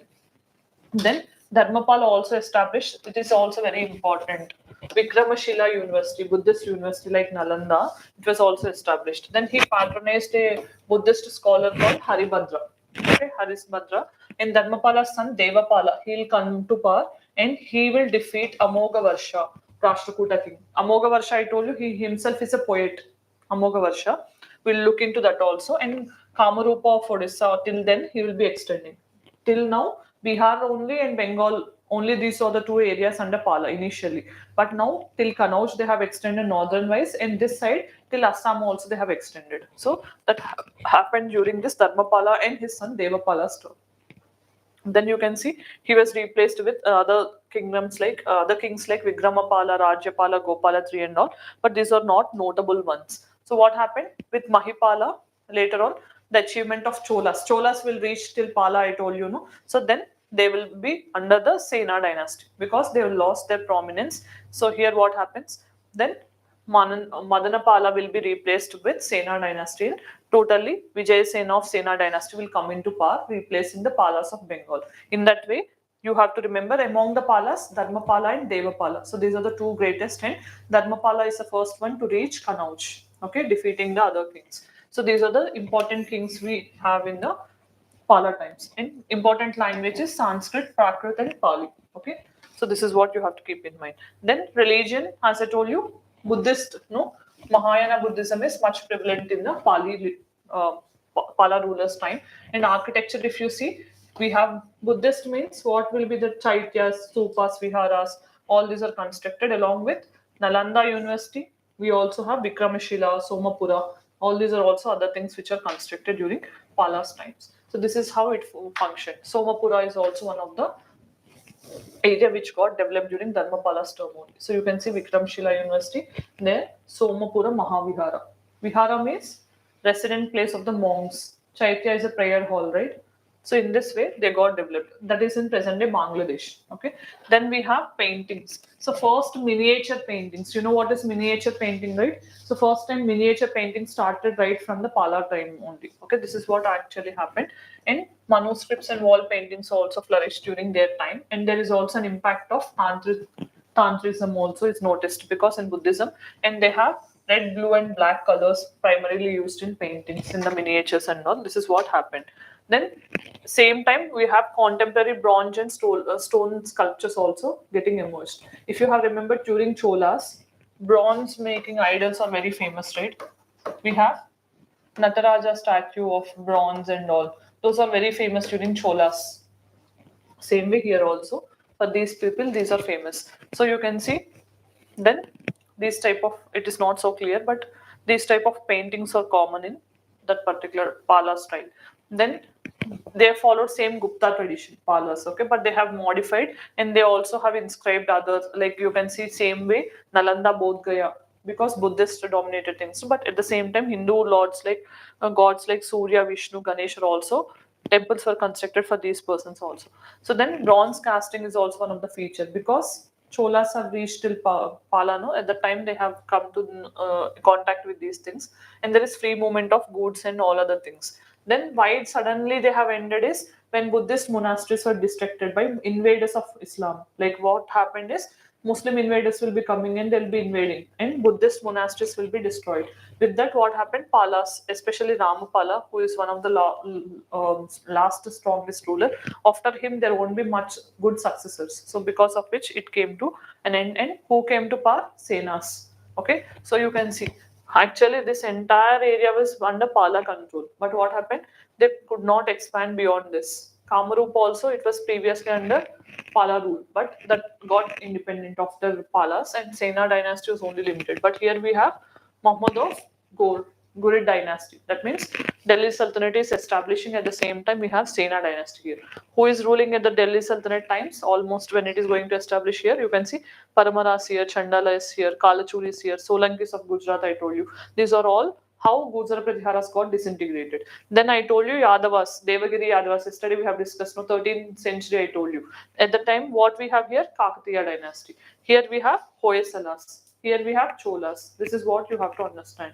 Is that clear now? Okay, then sources you can see there is Devopara Prasasti. This is written by Lakshmana Sena. This is one of the source about the Sena dynasty. There is nothing much you have to keep in mind. Then political history, if you see, they have control between 11th and 12th century Bengal after the Palas, and especially if you see southern Indian origin, these persons Senas are having origins in Karnataka region. Okay, they are especially from the Karnataka region. Vijay Sena is a person who have expelled this Madanapala, the last ruler of Pala dynasty, and he started the Sena dynasty. Okay, he is considered as the founder, Vijaya Sena. Okay, especially from Karnataka. Then Ballala Sena. Okay, this person, not Ballala Deva, Ballala Sena came to power and he started controlling them. Then Ballala Sena was replaced by Lakshmana Sena. Lakshmana Sena is one of the greatest. Okay, who is the founder? Vijay Sena. Ballala Sena, then Lakshmana Sena. He was the greatest. Then you can see afterwards what happened. Who is this Muhammad Bakhtiyar Qazi? Alji. Who will be sending him? Muhammad of? What is the difference between Ghazni's invasion and Ghore's invasion? How it is different? That is what I'm asking. Ghazni, he is not interested in political control. He just want to loot For religious and economic things only, he'll come to invade into India. How many times he'll invade? 17 times he'll invade. Okay. What is the temple that he have plundered? So, Somnath temple. So many times it was attacked, right? So, but Ghazni doesn't have any political ambitions to invade India, but he wants it for religious and economic reasons because he wants to build up a good capital at his own place. That is why he wants to invade these countries and loot all the wealthy kingdoms or wealthy temples like Somnath. But what is Muhammad of Ghor's invasion? After Muhammad of Ghazni and Ghazni Empire got disintegrated, Ghor will become independent. What he had is he always had an eye on India to politically invade. So Ghor have political invasion in his mind. So he continuously will fight, battle of terrain, and with some Rajputs also he will not be victorious at the first instance only. He has to fight same battle two times and then he'll become victorious. So then what he'll do after becoming victorious and after invading India and looting, then he'll ask his slave, that is Kutubuddin Aibak, to establish and rule on behalf of him. That is why Turid dynasty we call. But later on, when Muhammad of Ghor himself will become weakened or the successes are not there, then what will happen? This Kutubuddin Aibak will say, I'm becoming independent. And he started Delhi Sultanate or slave dynasty. In this way, it got started. So this is what we have to understand. But who is this person? This will be sent by Muhammad of Ghur, okay, or Muhammad of Ghori we call, right? This person is a commander of the Bakhtiyar Khalji, the commander of Muhammad of Ghur. He will be sent and he will be capturing this empire of Senas. So then it will come to an end. As I told you, Senas are Orthodox Hinduist, okay, these persons, but Palas are Buddhist. But there is a prevalence of both Buddhism and Hinduism after this because immediately Buddhism doesn't come to decline, no. But after this particular person's invasion, okay, Vikramshila University, Somapura, all this will be destroyed. When these got destroyed, Buddhism also got declined. Okay, all the Chaityas, Viharas will be attacked. So what is the literature aspect? If you see, Pala dynasty and Sena dynasty, they have helped in growth of Bengali language. So Bengali as a language got developed. Kannada we have seen during Chalukyas. Eastern Chalukyas, Telugu, like that. Okay, Tamil, Pandya, Cholas and Pallavas. Like this, Bengali language got developed during Pallas and Senas of Bengal. Then we also have to understand they also have helped in growth of Sanskrit literature, you can see, and they also have helped in Panchratnas. Panchratnas means like we have Navratnas during whose time? Chandragupta time, and also Akbar also have 9 jewels, right? So Panchratnas means 5 main important poets or eminent persons are there in the court of this particular Lakshmana Sena, who is one of the greatest among the Sena dynasty. Like these are the Panchratnas names. Okay, you need not remember, but just remember that. Then Jayadeva, who composed Gita Govindam, is existing during the time of this particular Lakshmana Sen of Sena dynasty. He was the founder of Radha Krishna cult. Gita Govindam is a love story of Radha and Krishna. So that was also there. Then this person Doi has written Pavana Dutam. This is also one book written. Then architecture, if you see, this is mainly the Pala style only being continued. There is no change in architecture formed by Senas. So what are the temples? Dakaneshwari temple, okay, in Dhaka of Bengal, Bangladesh now. So these are all the main things constructed during Sena's time. Then you can see Rashtrakutas. We also have seen, quickly we'll see the facts. So they're ruling from Manyakhet after Badami Chalukyas or Western Chalukyas. So who is the founder? I told you, Dantidurga.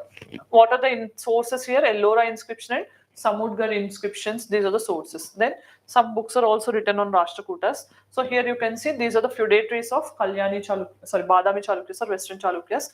Capital is Manyakhet in Karnataka. This is what you have to keep in mind.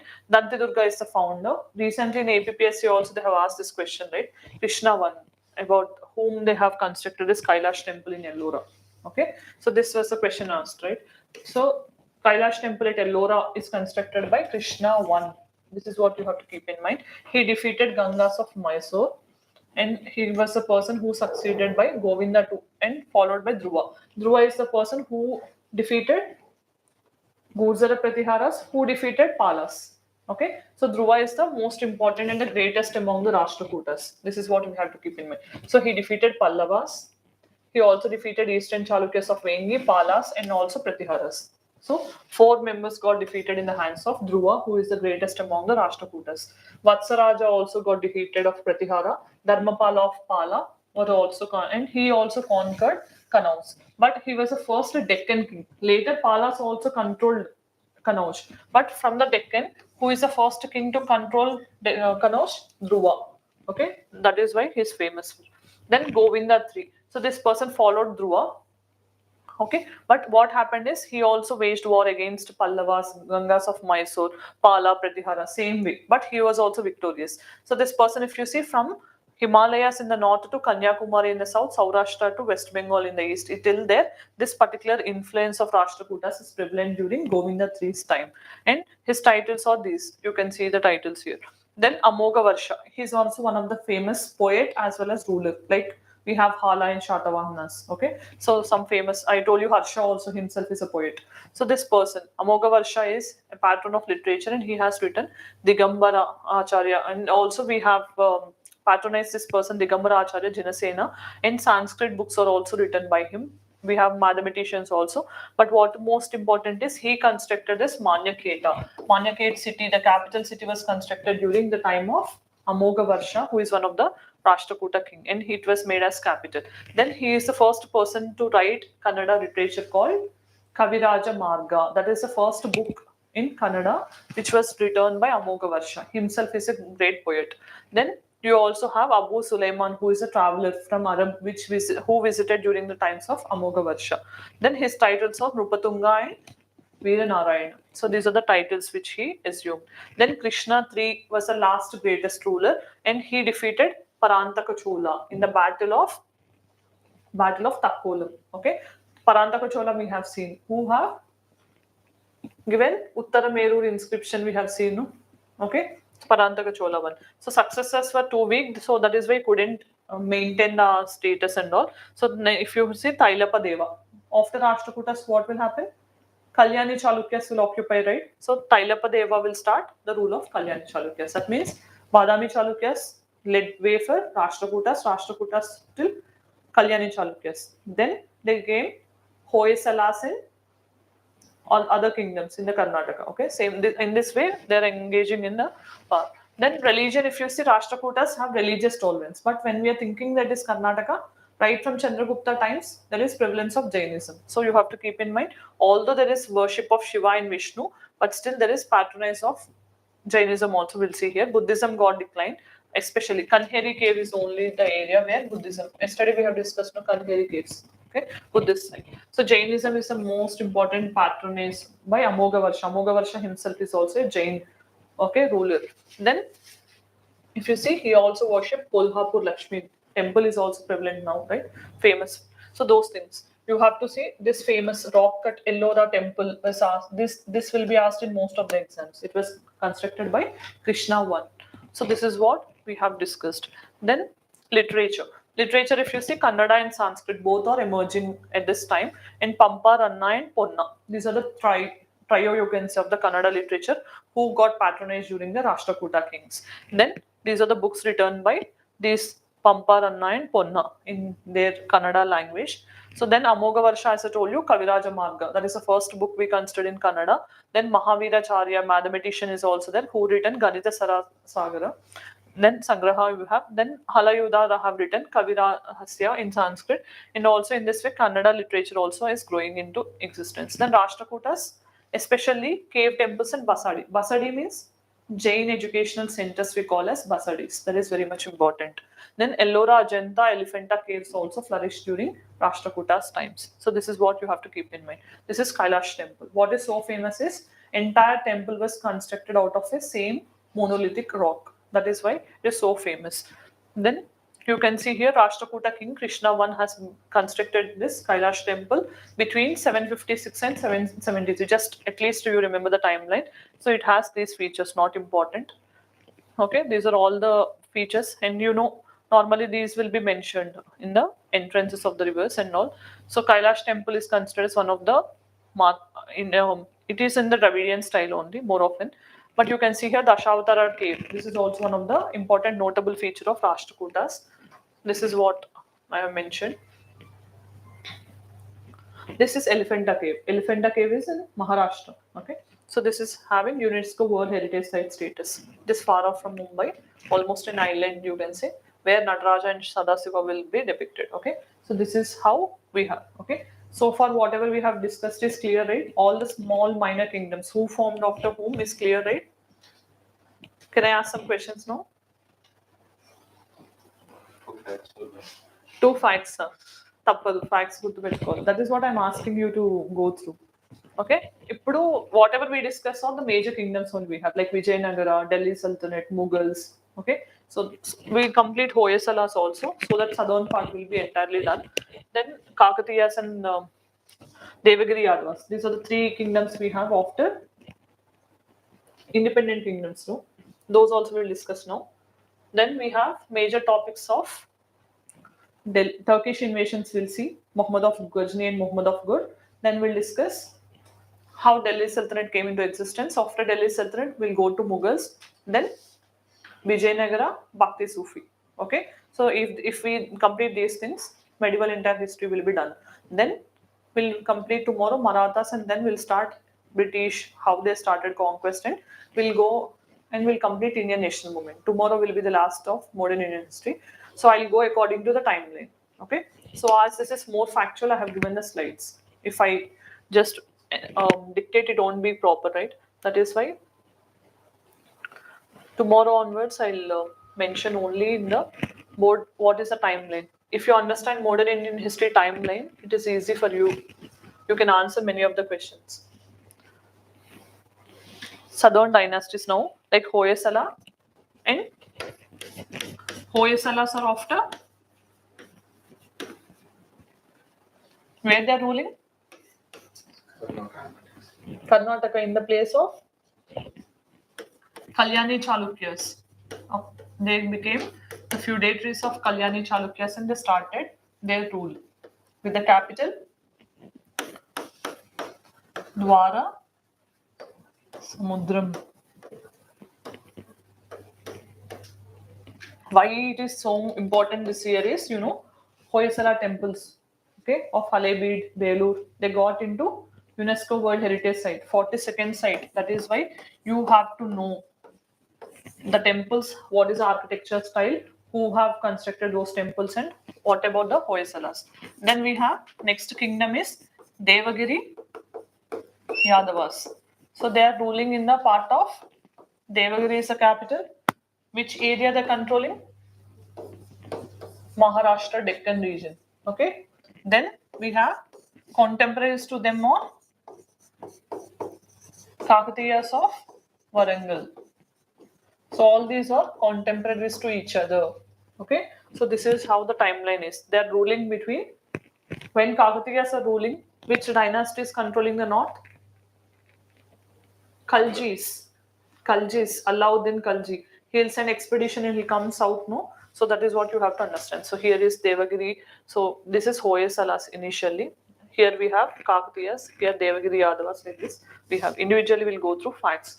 So feudatories of Kalyani Chalukyas. I told you. Dwarasamudram is the capital, also called present day Halebid temples. And Sala was the founder of this, and he was succeeded by Vinaditya and Ballala I. So Vishnuvardhana I is the greatest among the Hoysala dynasty. So he completely cleaned like Cholas from the Gagavadi battle and Talakuda battle, and he got this title called Talkar du Ganda. Okay, so he emerged victorious over Cholas. Then you can see here Chennakeshwara temple at Belur. Okay, all these are constructed during this time only. Who is the person? Vishnuvardhan. Okay, this is what you have to keep in mind.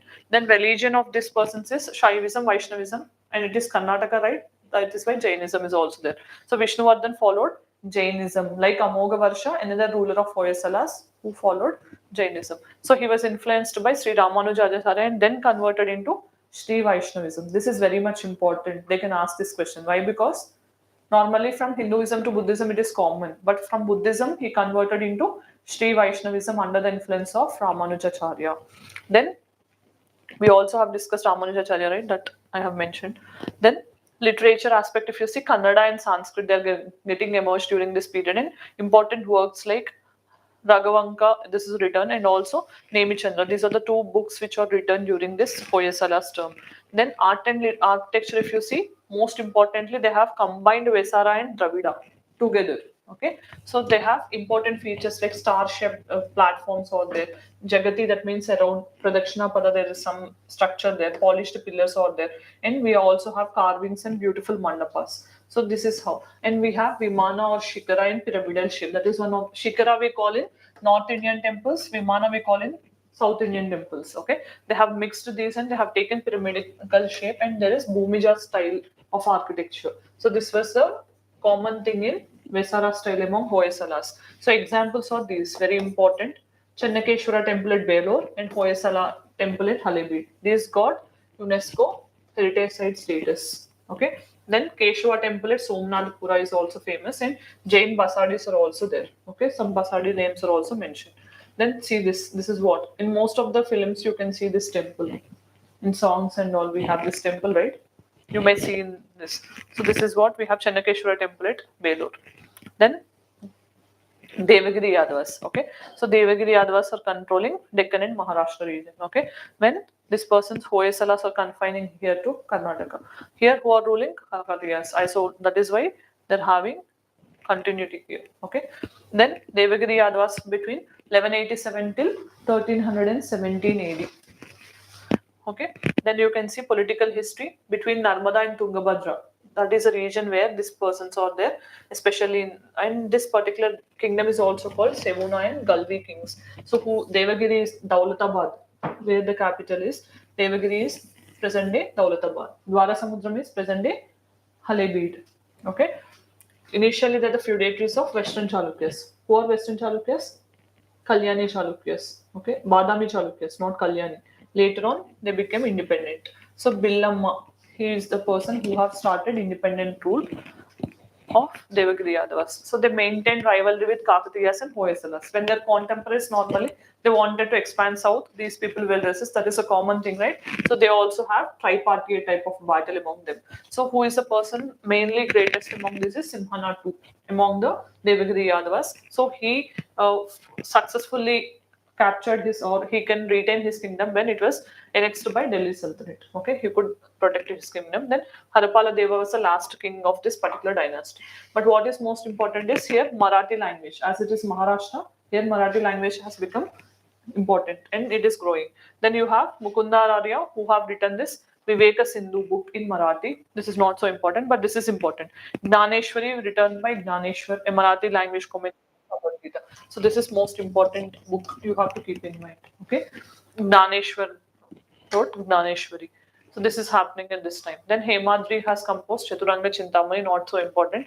Then Sarangapani composed this Sangita Ratnakara, and we have Kannada. This is also increasing because they have extended till Karnataka also. Kannada is also there. Then Kakatiyas from 11th to 13th century, that means 1300s. So you can see here, except Rajput kingdoms, entire northern India is under Delhi Sultanate. They also have made Devagiri Yadavas also into Delhi Sultanate. But here if you see, Hoysalas are there who are feudatories and who are taking the help of Delhi Sultanate, but only kingdom which did not join immediately is Kakatiyas. Okay, that is why they will be sending expeditions, and especially during Alauddin Khalji, Kakatiyas will be attacked. Okay, so we'll soon look into the Kakatiyas. You know, Eastern Deccan, Andhra Pradesh, Telangana, Karnataka region, and Odisha also. Founder Petaraja I is the founder of Kakatiya, and their capital is Orugalu, present day Warangal. Okay, so early Kakatiya served as feudatories to Rashtrakutas. After Rashtrakutas and Western Chalukyas, they assumed independence and they started ruling from the time of Prataparudra in 1163. They became independent. Then you can see Ganapati Deva.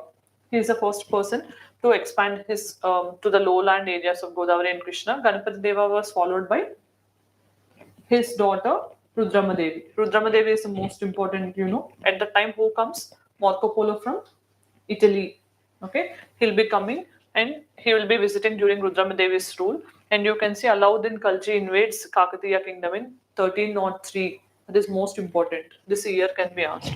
Alauddin Khalji has invaded Kakatiyas in 1303 AD. By that time, almost Rudramadevi will be not there. Prataparudra will come. Okay.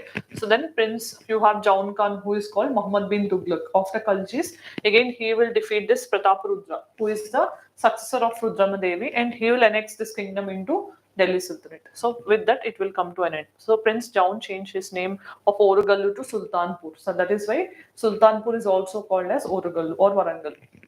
So Prataprudra committed suicide by draining into Narmada River, and when he is taking as captive, so he killed himself. That is what you have to keep in mind. Literature, Sanskrit and Telugu. Okay, regional languages. Then Jayapa Senani, you know, Geeta Ratnavali or Nritya Ratnavali, Vadya Ratnavali, all these are the books written during the Kakatiya's term. Then Andhra and Perini Sivatandavam. This is also one of the classical folk dance of Telangana, right? So this also got developed during this period of Kakatiyas. So then architecture, you know, Trikuta temples or the style of architecture also got developed during this period. Trikuta means three gods will be placed on one temple premises only. And then floating bricks, you know, where Ramappa temple. Okay, so floating bricks concept was introduced. And then we have Pakkal Lake in Warangal that was developed by Ganapati Deva, and Thousand Pillar Temple in Warangal. All these are the notable things about Kakatiyas. Then we also have Kakatiya Toranam that is adopted as official emblem in Telangana, right? Previously, I don't know they'll change or not. So in 12th century, but this was adopted as emblem of Telangana, and even in Sanchatu Stupa also the same features were adopted by Kakatiyas. So this Sanche Stupa was there in one of the Indian currency note. What is that currency note? 50 rupees. No. Online students answer. On which currency note you can find Sanche Stupa? Hampi. Fancy on 200 rupee note. Okay. These are the common things you have to observe, right? On those, if they're mentioned, again, UPSC will pay special attention on those. That is why you have to understand. Then Kohinoor diamond, you know, that is in the parts of Andhra Pradesh we find. So that's first owned by Kakatiyas, which was later taken by British, and now they are having in there. Ramappa temple is also one of the best specimen. Okay, you can see this is what the emblem we have taken in Telangana state. Then UNESCO World Heritage Site status was given to Ramappa temple. Yes or no? It is 39th site, I guess. So Ramappa temple, who is the god here? Rudreshwara. First temple only to be named after not the god, but the sculptor who have developed this temple. So it is the only temple which is named after a sculptor. Okay, this is what you have to keep in mind. Then this Kakati Ganapati Deva. So during his time only we have many of the things done, the temples and all these things. And the unique thing is the bricks float on water instead of merging down, okay, submerging down. So this is how you have to keep in mind.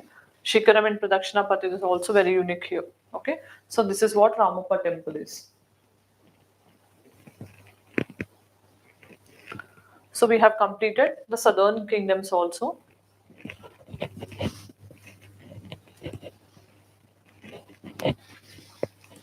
Once I'll check in and then I'll give a break of 5 minutes, okay, in case if you want. Small kingdoms, once if you finish, we can go to the larger ones.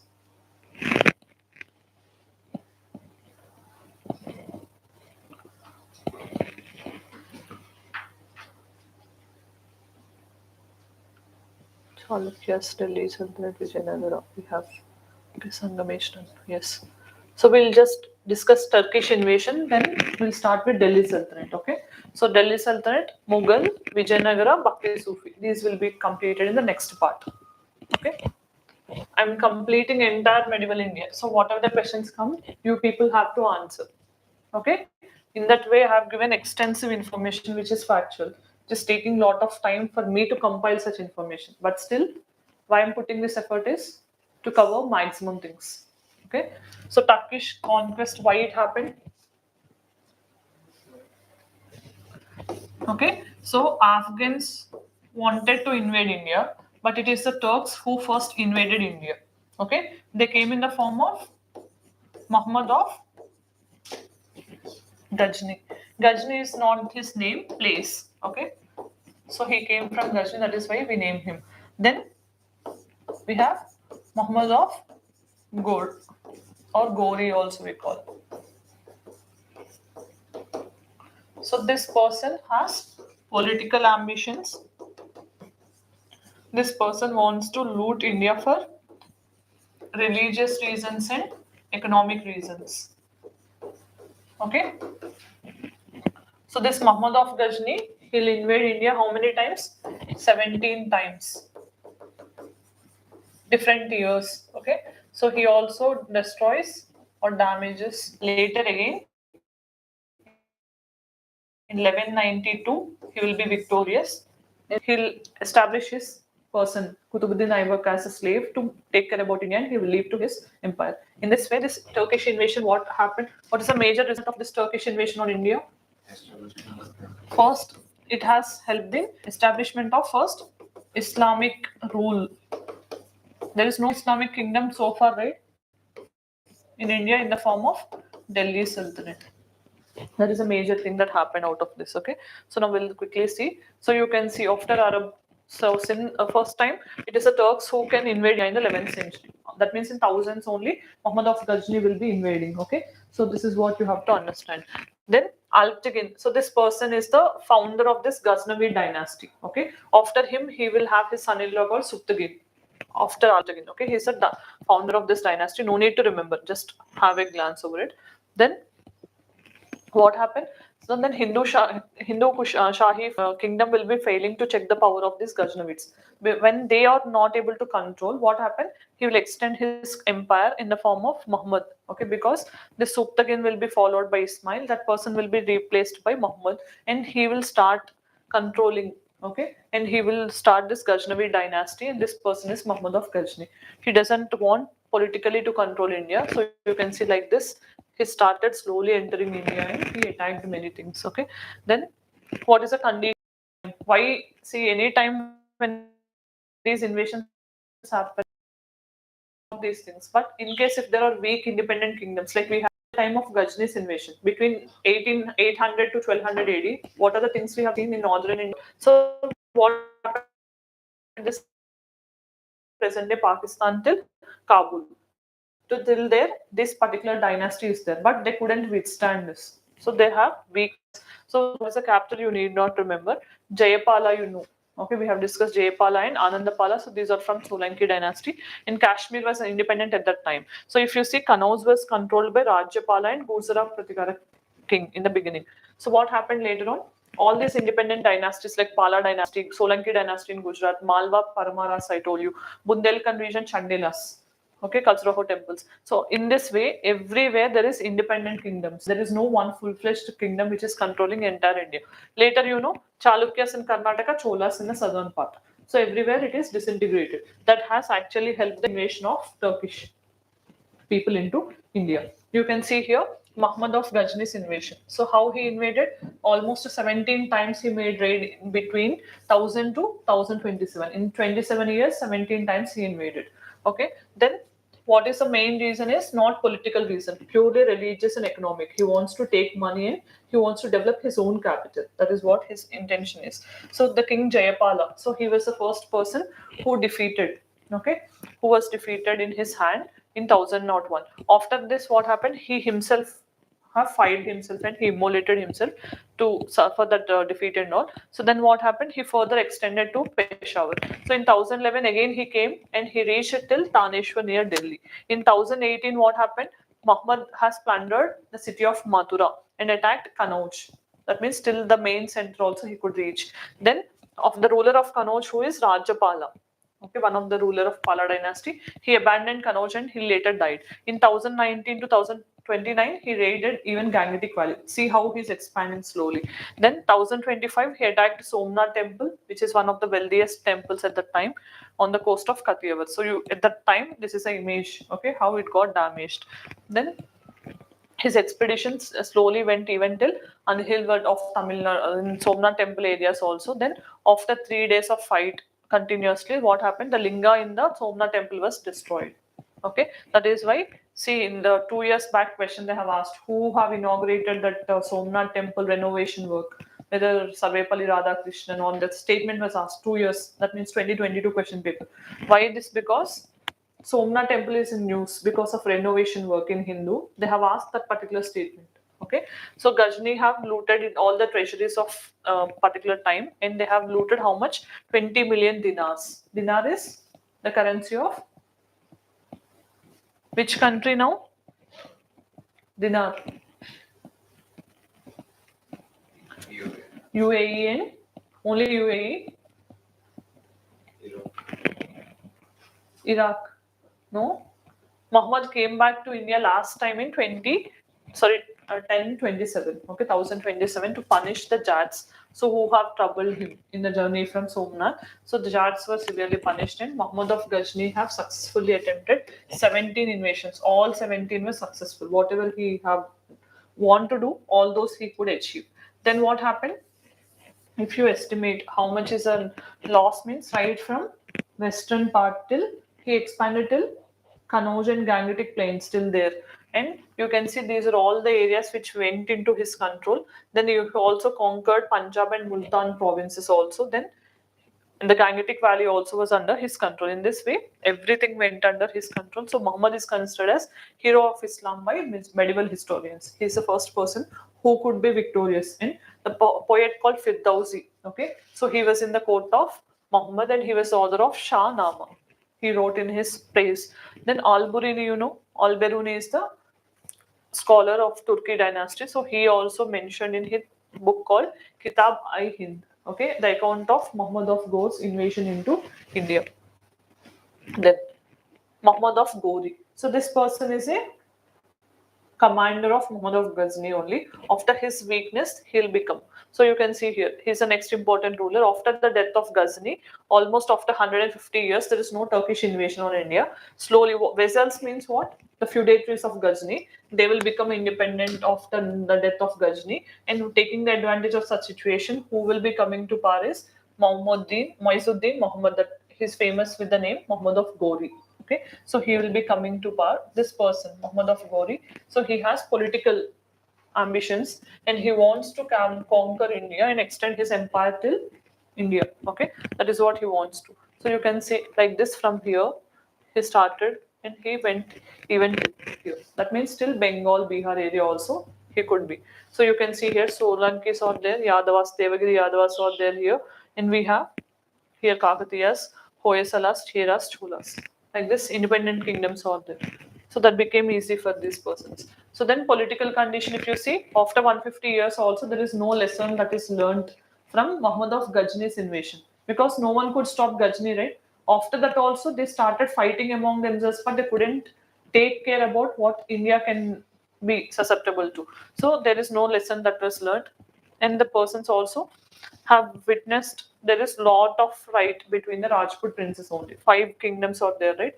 So the chief, if you see, Prithviraj Chauhan. Okay, so he is the from the Chauhan dynasty. Okay, so he is controlling over Delhi and Asmir region at that time. What is the status? I'm explaining. Jayachandra is the ruler of Kannauj. Then Solanki king from Gujarat, Mola Raja too. He's controlling the Gujarat region. Sena, Lakshman Sena over Bengal. So these are the rulers who are controlling the entire northern India when Muhammad of Ghor wants to invade. Then what happened? Constantly they're weakening and they're fighting and they're weakening the India. So what happened? It became the easiest thing for the Muhammad of Ghor, where he invaded first Multan.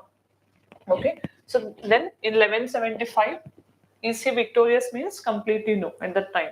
Then what happened in 1178? He attacked Anhilwara region in Gujarat, okay, which was defeated, in which he was defeated by Mula Raja too, but he was not victorious. Gori. Okay, then what happened? Battle of Tarai or Taneshwar, 1191, where he will be defeated in the hands of Prithviraj Chauhan. Okay, then what happens? Second time he'll come back again with more larger army and more strength. In 1192, second battle of Terrain. This time he will defeat Prithviraj Chauhan and he will establish the area that is Delhi and Ajmer, which is the main center of Prithviraj Chauhan. He will capture this and he will establish his rule. In that way, they started. So he'll ask his slave Kutubuddin Aibak to take care about this. In that way, slowly Kutubuddin Aibak will establish Delhi Sultanate. Okay. In the meantime, he also fights Battle of Chandavar with Kannauj, Jayachandra and all. In that way, he will be victorious over all the kingdoms in his way. So you can see he will send this person and he will leave back. Muhammad Bakhtiyar Khalji, we have discussed who went till Palas of Bengal. So he will be leading a military expedition against Bihar and Bengal. He was given a job, and this person Kutubuddin Aibak was asked to take care about the provinces in India. So in between 1202 and 1205, again Buddhist monasteries were destroyed. Nalanda Vikramshila, all these were also destroyed, and defeating the Lakshmana Sena of Bengal. Till then, they were extending. Then what happened subsequently? First Turkish invasion happened in India, political invasion. So what happens when in 1206, when this person is dying, okay, Muhammad of Ghor, what happened? Kutubuddin Aibak, one of the slave, he will declare himself as the independent ruler of establishing the Delhi Sultanate in India. 1206 it will start, okay. 1206 to 1290, for almost you can say 1290, 84 years, we have slave dynasty, Mamluk dynasty, then Khalji, then Tughlaq, then we have Sayyids, then we have Lodi dynasty, which will be replaced with Mughals. Okay, in that way we have two large greatest dynasties in the medieval India in the form of Delhi Sultanate, Mughal. Then we have in the southernmost, again one most powerful kingdom is Vijayanagara. So if we discuss these three, okay, entire like 90% is done. Bhakti and Sufi also will discuss the notable works. So take a break of 5 minutes and quickly come back.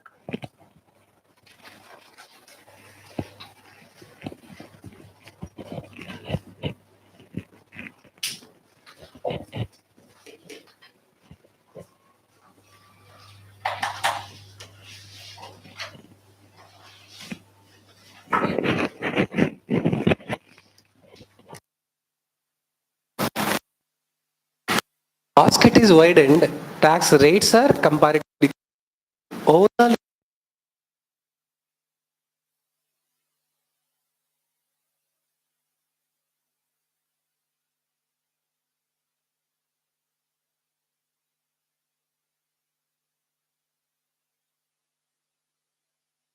So ఒకరినే continuous pinching చేస్తూనే ఉన్నారు. ఆ పిల్లలు left right side friend కొంచెం అంటే the word be made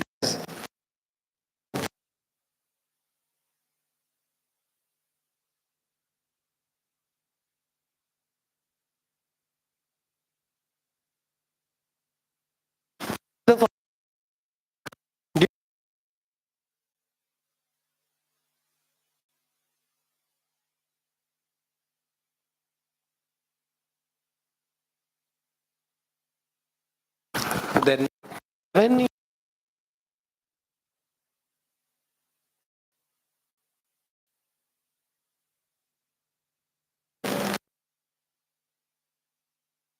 before implementation, how much revenue a state government was getting, get the same amount of the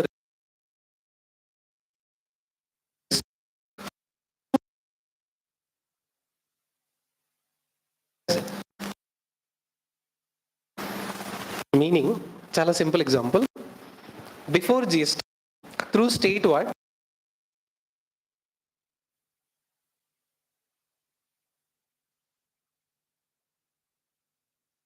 Revenue should be more than 70,000 crore.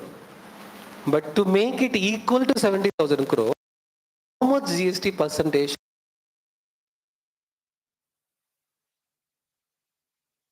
Percentage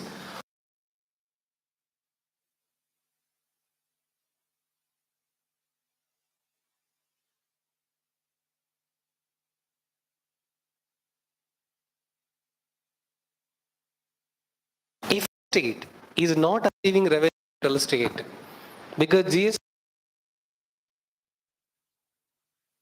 state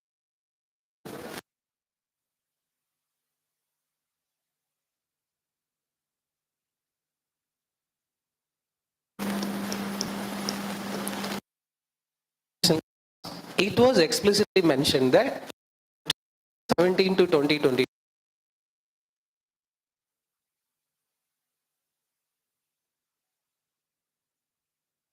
for what it was earlier by the center.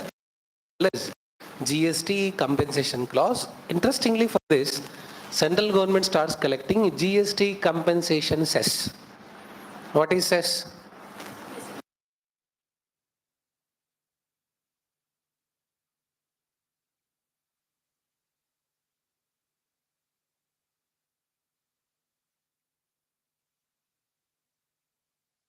19 something happened. ఏం చేశారు అప్పుడు? ఎక్కడున్నారు? అంటే టూర్కి వెళ్ళినప్పుడు photo జైల్లో photo తీసుకున్నారు. ఏం చేశారు? ఏం చేయలేదు సార్, ఏదో చిల్పలు చేశారుగా. కోవిడ్-19 రాలేదు.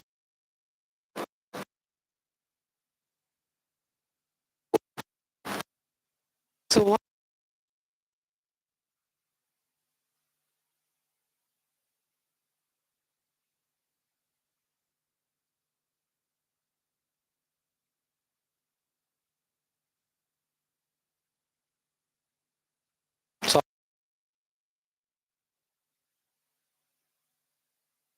మోసం చేశారు.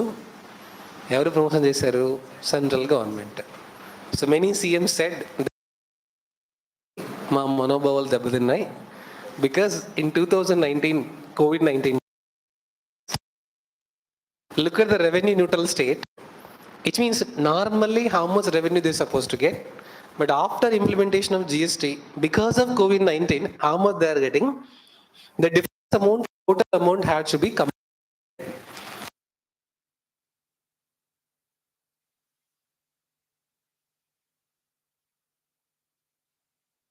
were not in a position to get. Previously what they were getting, the difference amount has to be paid by the center to states. Like this, all the states filed a case in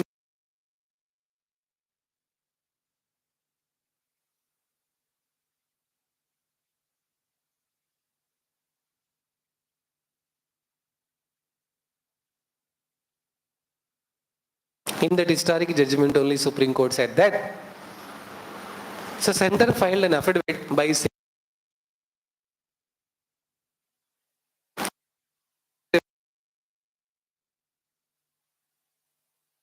this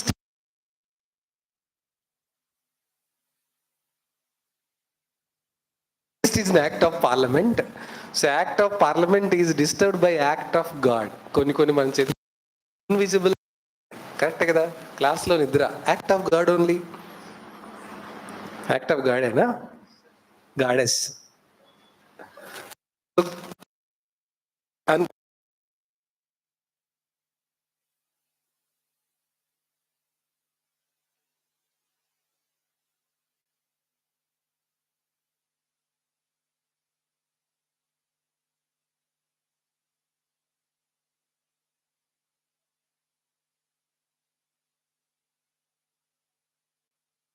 centre అంటే అర్థం ఏంటి?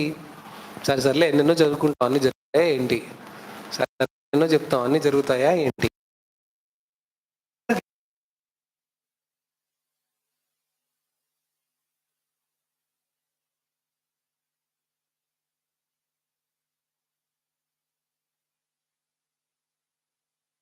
Meaning, I cannot give money to you as compensation, but definitely I can allow you to borrow more. That much freedom can be given under FRBM Act, Fiscal Responsibility Budgetary Management Act. So in this,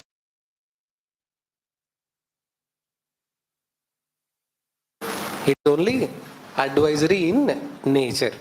Then GST slab 05/12/1828, fresh vegetables, milk.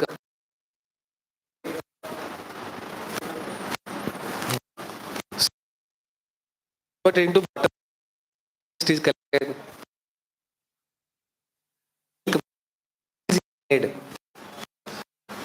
12% ghee, 18%.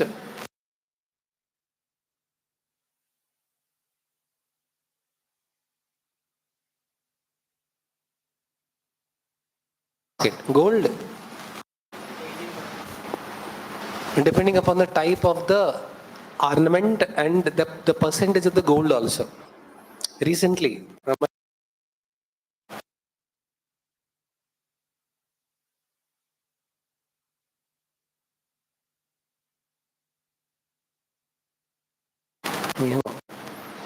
so demand in India is increasing for diamond related jewelry rather than gold jewelry. అంట నాకు తెలియదు, పేపర్లో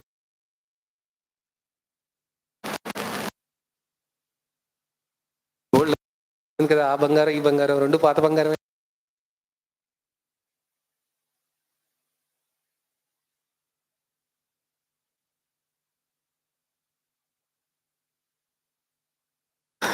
If you look at overall, diamond studded watch, diamond studded necklace.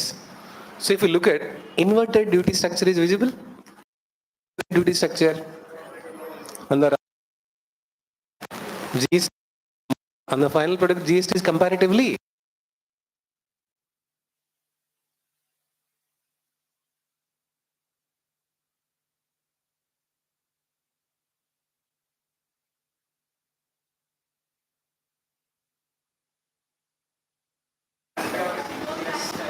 Cascading effect comparatively decrease. Any goods decrease. When prices increases, what happens to demand for the goods and services? Demand increases, economic activity, growth. So GST also helps raising GDP growth.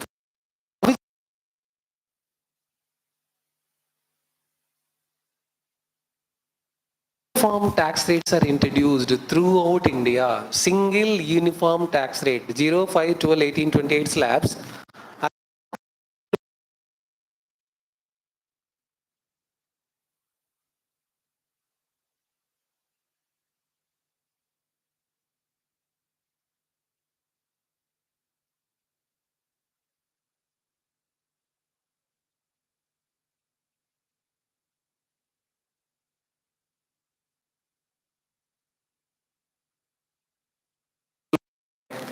Correct, na? Apart from that, how GST is helpful for the state government and the central government? Instead of multiple indirect taxes, a single tax is brought in, which is easy for the distribution between the center and the state. Also, is responsible for implementation of GST, both center as well as state. So it promoted cooperative federalism. What are the negatives with respect to GST? Conflict of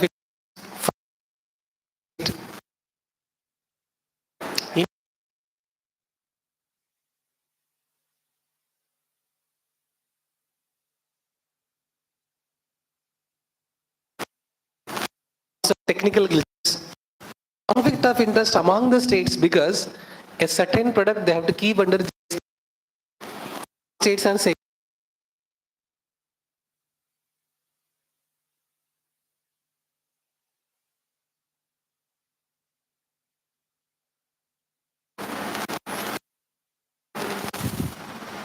Okay, not all the goods prices got decreased because of GST implementation.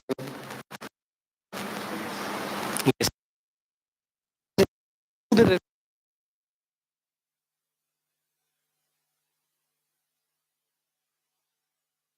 The first dynasty we have is slave dynasty of Mamluk. Mamluk means in their language it is slave. Okay, so this started from 1206 to 1290 AD. Who are the main rulers here? Qutbuddin Aibak, first one, followed by his son-in-law Iltutmish, followed by Razia Sultana, followed by Nasiruddin Muhammad will be there, but he is not so efficient.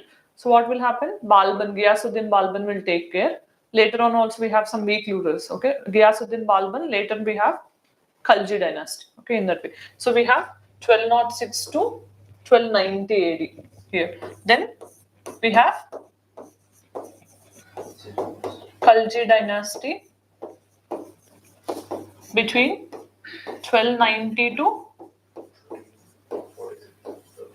1320 only. 10, 20, 30 years milestone will be there. Khaljis. Okay. Who are the famous among these? Alauddin Khalji, Jalaluddin Khalji also. Okay. Then Tughlaq.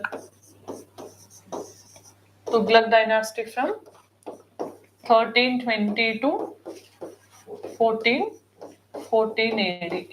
So this is the dynasty which is having for a long time, and also many number of kings also come from same Tughlaq dynasty. So if you see these all three persons are Turks, Turkish origin persons. Then what about the fourth dynasty? Sayyid dynasty. So these are considered as, what is so specific about Sayyids? Devotees or the followers of Muhammad, Prophet Muhammad, no? So they we consider the Sayyids, descendants of them. Then we have Lodi dynasty. These are Afghans.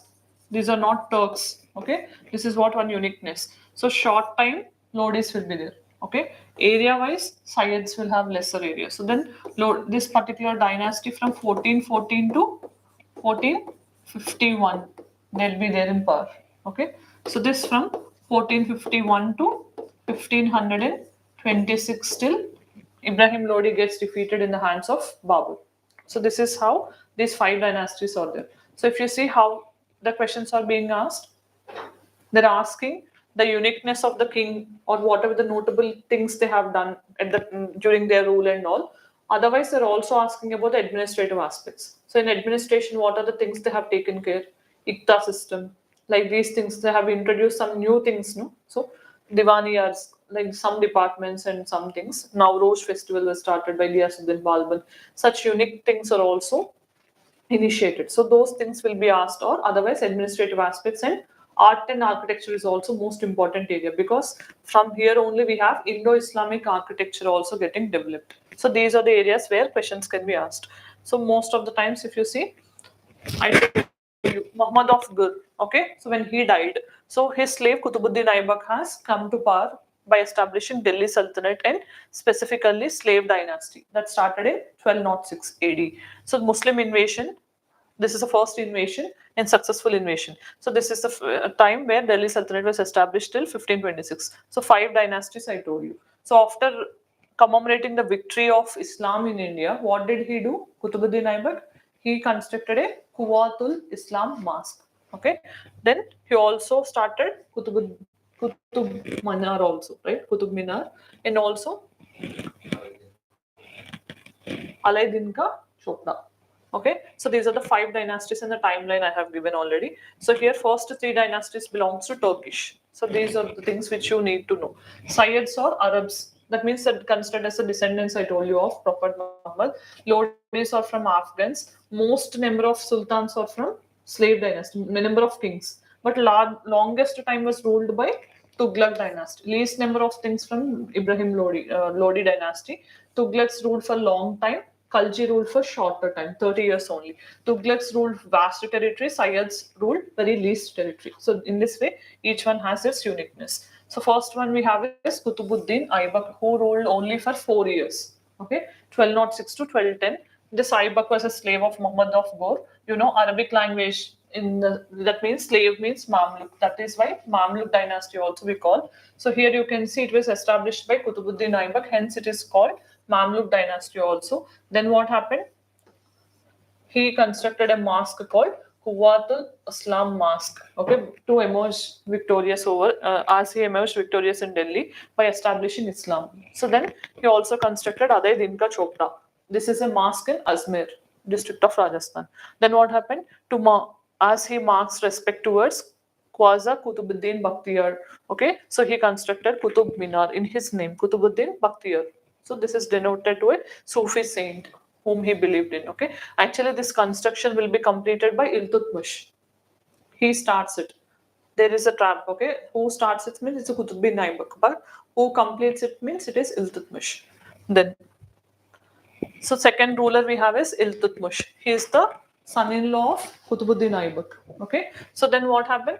His original name is Shamshuddin Ilyas. Okay, he changed his name. His son-in-law of Kutubuddin Aibak, and as I told you, his Mongol policy will save us from Genghis Khan's invasion. That is how. This is what UPSC already asked in a statement. Okay, so it is during Iltutmish time, Mongols, especially under Genghis Khan, will try to invade, but his policy will help us in preventing this invasion. Then he shifted his capital from Lahore to Delhi. This is also very much important. Iltutmish is famous for many things. Shifting the capital from Lahore to Delhi, that is not done during Kutubuddin Aibak time. But another thing is he introduced silver currency also. That is what we consider as rupaya, the present day currency that have origins from Iltutmish only. And he completed the construction of this mosque as well as Qutb Minar. So these are the things you have to keep in mind. Then he started feudalistic system called Ikta system or Iqtadar system. And also he started this Chahalgani system where 40 nobles also will be part of the administration and they will decide the things. So this will be abolished by Balban. Okay, so he thinks anytime this will be dangerous for him also because Rajya Sultana will be mainly plotted by this Chahalganis only. Then he started coinage system. This is very much important. Tanka means silver coin, the present day Indian rupee. We have same from silver coin. Biranj bronze coin.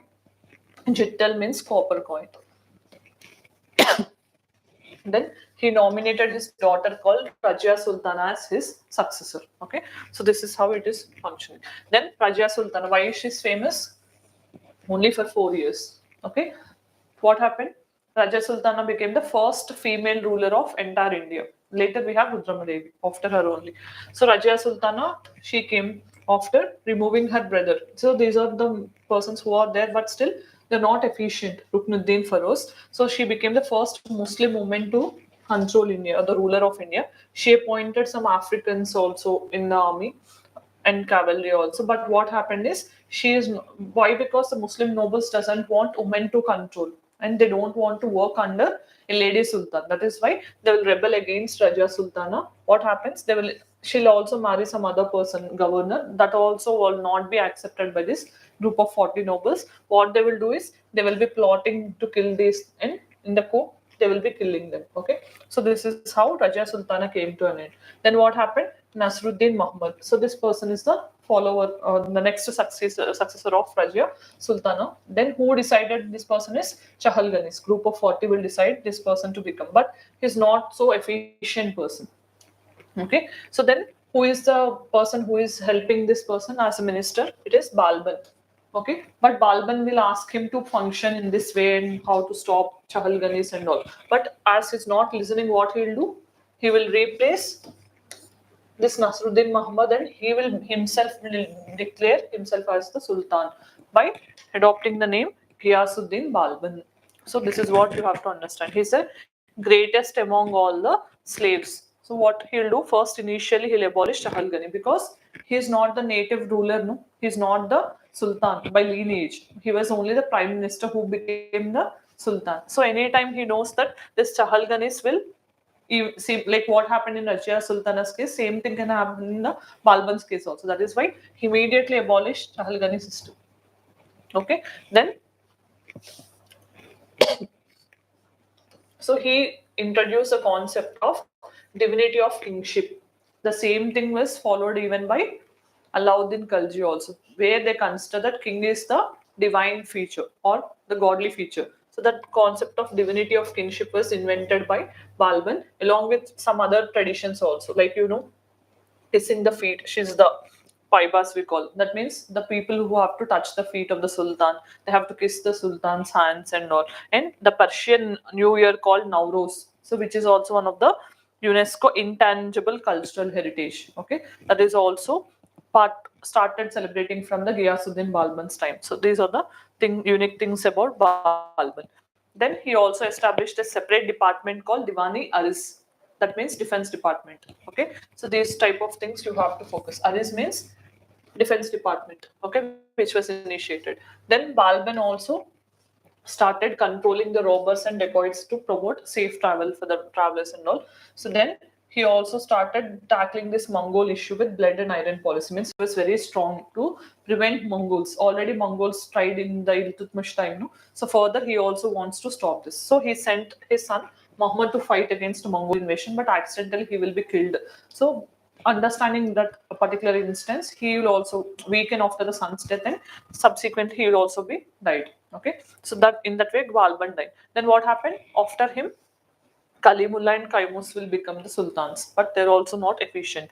Then last person is Kaikubad. So this was the last of the slave dynasty. This person Kaikubad will be replaced with Khalji, especially Jalaluddin Khalji, who is the military commander of this person. Okay, in that way, Sultan of slave dynasties will come to an end. So here, what we have discussed, Kutubuddin Aibak, yes, Qutbuddin Aibak, first one, he established Quwwatul Islam Mosque in Ajmer to mark the victory. Okay, then sorry, it's Quwwatul Islam Mosque in Delhi. Then Adadin Ka Chopra in Ajmer. Then we have Qutub Minar. Okay, that was started by Qutbuddin Aibak. Then he ruled only for 4 years. Then what happened? Iltutmish will come to power. Then Iltutmish is responsible for preventing Mongol invasion under Genghis Khan, and he also completed Qutub Minar and Quwwatul Islam Mosque, and also he started introducing this rupaya currency, okay, tanka, jittal, copper currency and all. So in that way he's famous, Iltutmish. Then he was followed by Raja Sultana. So she was the first one, okay, and the Chahalgani system was also started by Iltutmish only. Same thing will kill his daughter Raja Sultana. So Raja Sultana was followed by who is the person? Nahruddin Muhammad. Okay, so it is Nahruddin Muhammad only, right?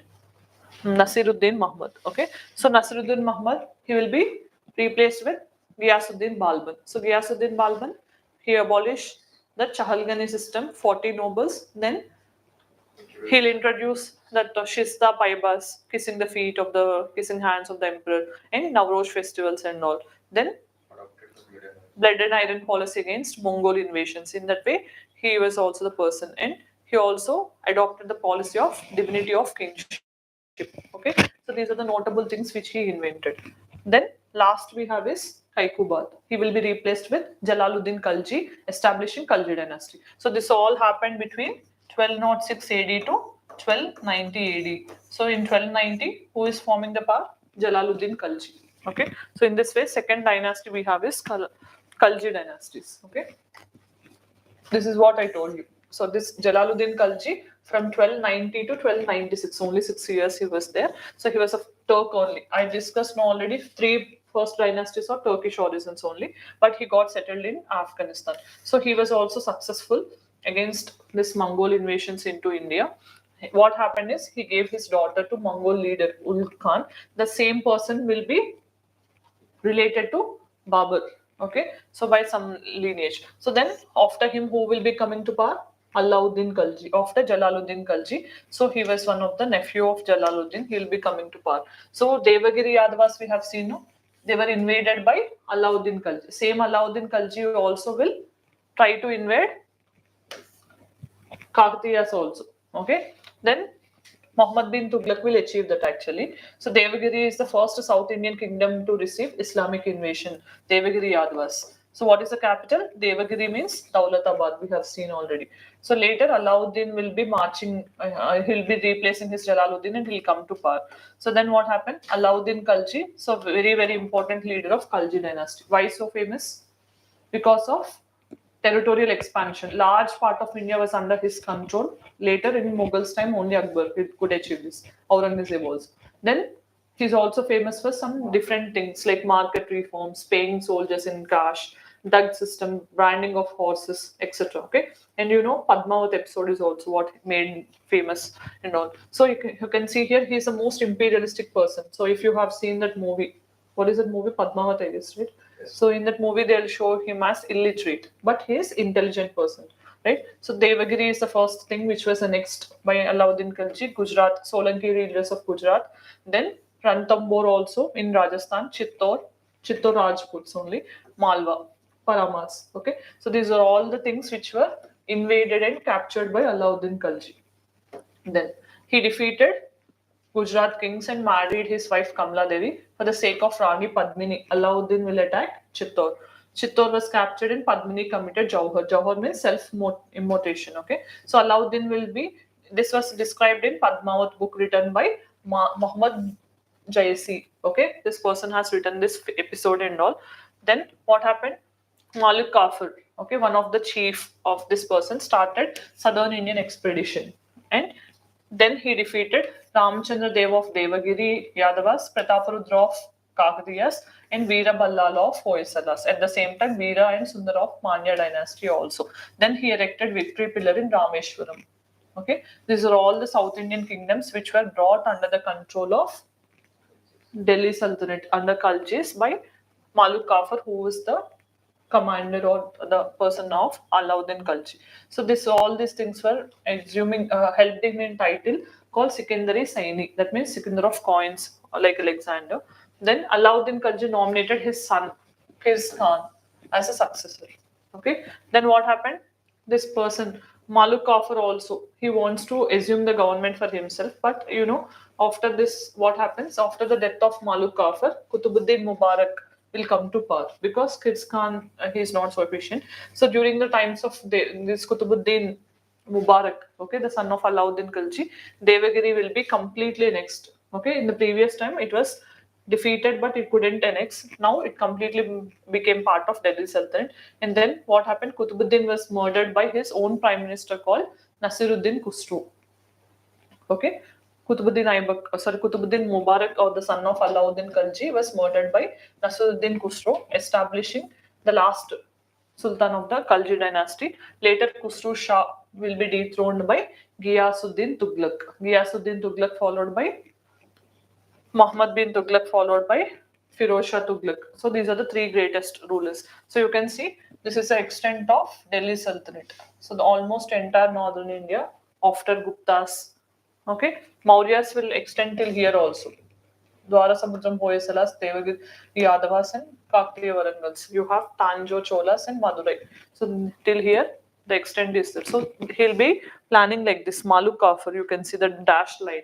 Okay, so that is he wants to extend like that. But what happened? What are the administrative reforms? He is very strong and efficient ruler, very good administrative system. But as I told you, he is also believing in the theory of divinity right or divinity kinship. Okay, where they consider king as the divine, and he wants to separate religion from politics. And he also took measures for preventing rebellions, protecting from the robbers and all. At the same time, he also appointed spies to understand, and he also wants to prevent the influence of ulemas like Chahal Ganesh in the system administration. Same measures he have taken. Then what are the market measures?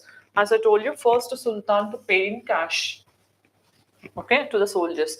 Then what happened? Alauddin had maintained a huge army because when the territorial expansion is more, you also have to maintain a huge army also. That is what actually happened.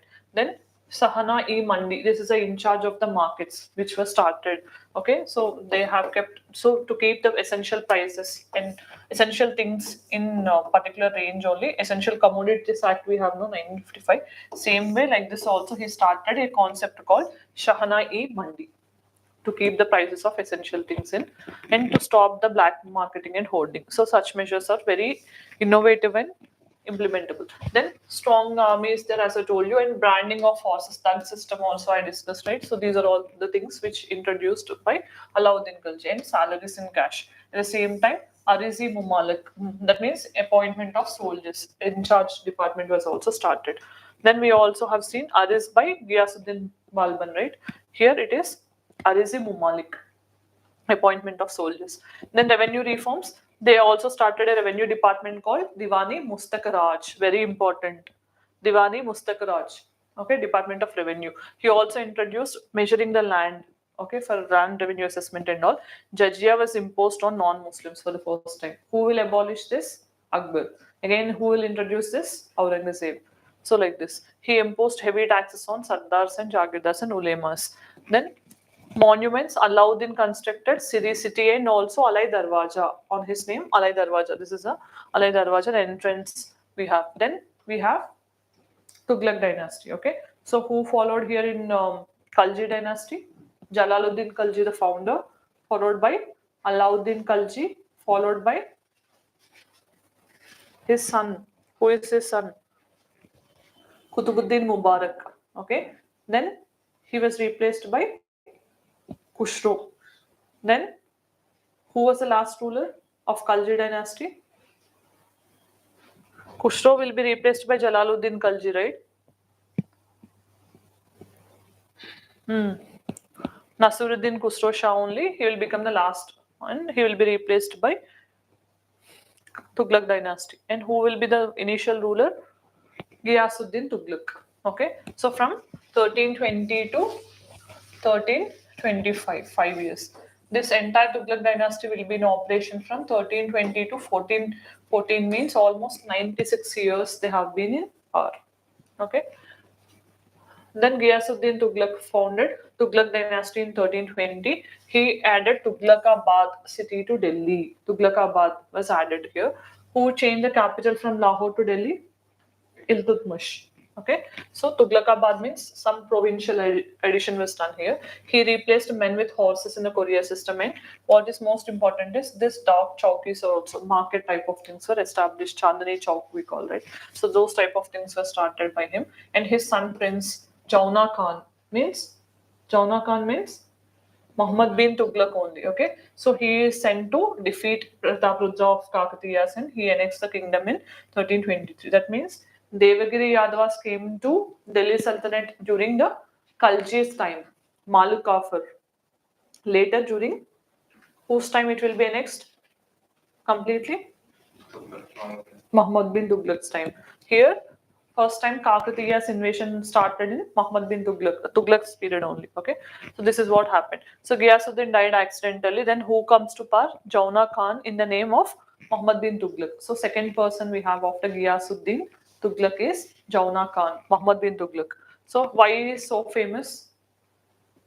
Because of lack of inconsistency. So although he has taken very good measures like token currency and all, but still capital shifting and many things, okay, so made him infamous. So that is why if you change your decision frequently or if you implement any unpopular decision, what the people will equate like this is a Tughlaq decision, Tughlaq policy they'll say. That means there is no consistency. Change of capital from Delhi to Daulatabad, again from Daulatabad to Delhi like this. Okay. So what happened is this person became most controversial person. He's very learned person actually, but he's a very tolerant person also in the religious matters. He was innovative, but that brought him bad name also. When you're innovating, there have to be some risk, right? Okay. So what happened is this person for the first time he invaded even Vijayanagara dynasty because you know that founders Harihara Raya and Bukkaraya they will be captured during Muhammad bin Tughlaq's time only. They will be converted into Islam. Later again, they will be reconverted under the influence of Saint Vidyaranya into Hinduism. That is how it operates. So this in this way, even Bahmani kingdom also will be like under the control of Muhammad bin Tughlaq for some time. Okay, then Ibn Battuta, you know, Moroccan traveler who visited during this Tughlaq time, he mentioned everything in Kitab Rihla. This is the name of the book he have written, Ibn Battuta, and he was also as an ambassador of Tughlaq. He will be sent to China. Then what happened? He added Jahanapana city to Delhi. Tughlaqabad, Jahanapana, all these were added to Delhi by this person. So why his innovative things are failing? Because token currency. Because of token currency, what happened? Previously, they used to mint coins in gold and silver only. That is taking lot of metal. But what he wants to do, he wants to issue coins in cheaper metal, with which token currency was introduced.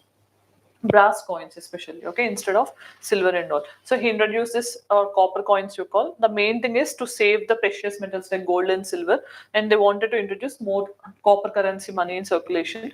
The what happened is these are not at the same level of silver thing. The same value of silver was equated with copper. Will the people accept it? Copper doesn't have much value, right, like silver and gold, but the minting of copper was not retained, so the monopoly is not maintained, so many were given the chance to mint the money. That is why the circulation of token currency got compromised. The people are exchanging the silver coins for copper coins, so many people exchange, but there is no treasury to return the silver coins. And also what happened, because of which he became infamous. Then you have transfer of capital. From where he wants to transfer? From Delhi to Daulatabad. Why he wants to transfer? To safeguard from the Mongol invasions. Mongols are always trying to invade. Genghis Khan we have. Then we have during Iltutmish has stopped. Then we have during Ghiyasuddin Balban also they tried. Okay. In the meantime, even Alauddin Khalji also will prevent. But here again to prevent from Mongol invasion, what he wants to do? Delhi is near, no, it is easy to capture. That is why he wants to shift to himself to South India. That is the capital of already Devagiri Yadavas became part, no, of Khalji dynasty. So that is why he wants to shift here the capital to Devagiri or Daulatabad. Then what happened? This desire in the shift. Okay, later on, after completing the people by all the effort they went there, later on he changed his mind and he said, no, we want again to go back to Delhi. At that time, all the Uber, Rapid, all these are not there, no. So it is taking a lot of time. So it became impractical. An entire population was traveling 1500 kilometers to Daulatabad. So what happened? Later on, he abandoned the policy of shifting the capital to Daulatabad, and then he changed and he said, "No, we are going back to Delhi." So how the people will react? Okay. So then he also increased the taxes. Why? Already the treasury is becoming very less. So that is why he wants to increase the taxes, and the fertility of this particular area is one of the reason he cited. But what happened is practically it became difficult for the people to pay. So then fourth thing they have introduced is agriculture reforms, where they have wanted to give takkavi loans. Takkavi loans means for cultivation, agriculture people will be given loans to buy seed and all. What is the existing system we have? Like government is also giving money, What is it we have? Pradhan Mantri, PM Kisan, Raitu Bandhu, all these are such things only, takkavi, but not loan. Okay, we are giving as investment support. So this is most important. So he started a department called Diwani Kopi. That means Department for Agriculture. Okay, then there is a rebellion of these persons in the Sindh desert. So he died because of sunstroke. Okay, so then Firoz Shah Tughlaq, who is the brother of Muhammad bin Tughlaq, came to power, who is a cousin of this person. He started imposition of jizya. So who started already? It is Alauddin Khalji. Okay, but this person Muhammad bin Tughlaq is religiously tolerant. But again, this person Firoz Shah Tughlaq, he'll start re-imposing jizya. And another thing is, we have seen one department, Diwan-e-Aris during Balban time. Alauddin Khilji started Diwan-e-Mustaq Raj Revenue Department. This person started Muhammad bin Tughlaq, Diwani-Kohi Agriculture Department. In this way, they started. And he restricted Jwalamukhi temple. Okay, like Aurangzeb you can equate with Firoz Shah Tughlaq here. Then he protected Sanskrit scriptures and he also translated them into Persian. He was the first one to link rivers, which is very much important. Okay, we are also trying to link rivers, right? So the same thing he also tried, and he like major focus is on irrigation, okay, and providing water to agriculture and all. He also imposed a water cess like Haki Sharif. Okay, this is also one of the main thing you have to keep in mind. So if you have remembered in Delhi, previously the Arun Jaitley Stadium we used to call it as Firoz Shah Kotla. On his name only we have named it. Okay, then the British also called him the father of irrigation department. Whenever you have to remember irrigation, it is Firoz Shah Tughlaq. Okay, interlinking of rivers and taking the care. Then these are the departments. Bandhugan means slaves. Diwani Khairat means charity. So these are the departments. Then Sarais means rest houses for the travelers. That was also constructed by this person. And he also adopted Iqtidari framework. What is Iqtidari? The people who are in the government service. Okay. So in return of cash, they'll be given some iktas. Iktas means provinces. So out of which again they have to take care about the provinces. In return, whatever the rents revenue that will be there, that will be paid to this person only. Again, collecting that money, they can enjoy for themselves, and they can even use that money to give the gifts to the sultan and all. In that way, same Iqtidari system was modified in the form of Mansabdari system by Mughals, and same we have in the form of Amaranayaka system also for Vijayanagaras. Okay, these are all the same things which are inspired from one another only. So here 4 new towns: Firozabad, Fatehbad, Jaunpur and Hissar. So these are all created by Firoz Shah Tughlaq, and he also established hospitals, Darul Shifa, Badmistan and Saifa Khana. These are all started by this person only. Because of all this, he was considered as Sultan of Constructions. Okay, like Shah Jahan of Mughals. Okay, then Firoz Shah died in 1388, and after his death, who becomes the Sultan? Muhammad Shah. Okay, during Muhammad Shah, what happened? Timur invaded and ruined Delhi. Who is Timur? Mongol. Okay, so this is most important, very very important. Okay, during whose rule means after Firoz Shah, it is Muhammad Shah. During Muhammad Shah, what is the title he had?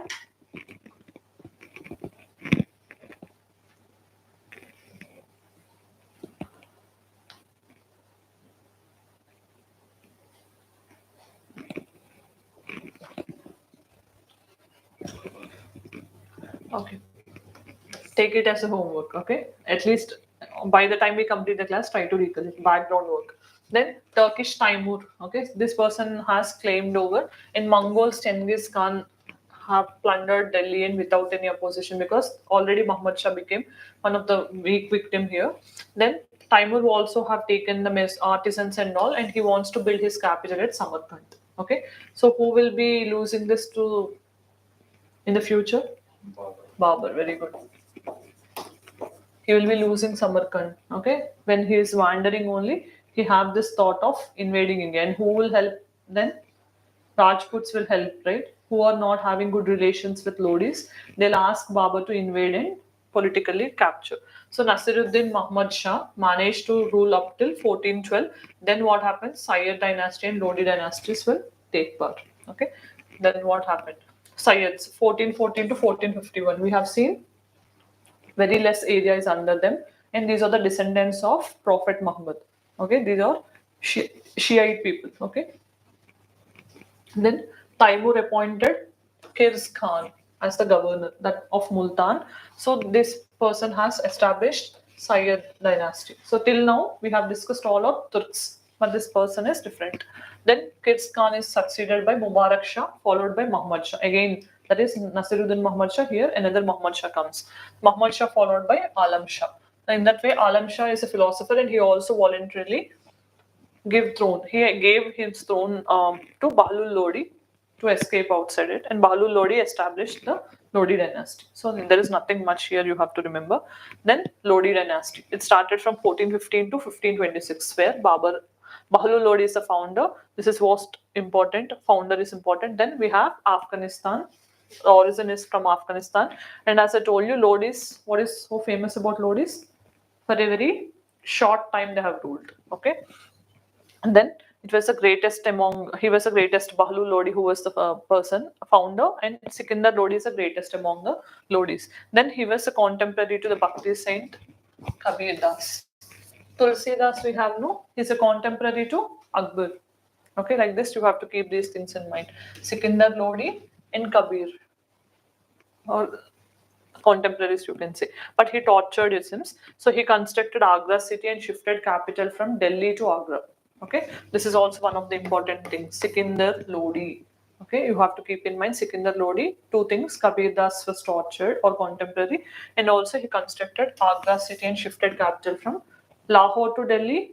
Who done it? Iltutmish. Delhi to Agra. It is Sikandar Lodi. Okay, then he destroyed many Hindu temples, and also restrictions were imposed. He was replaced by Ibrahim Lodi. He was not an able administrator. What happened? Different persons like Daulata Khan Lodi and other Rajput kings, they'll ask Babur to invade India. You know, in the first battle of Panipat in 1526, what happened?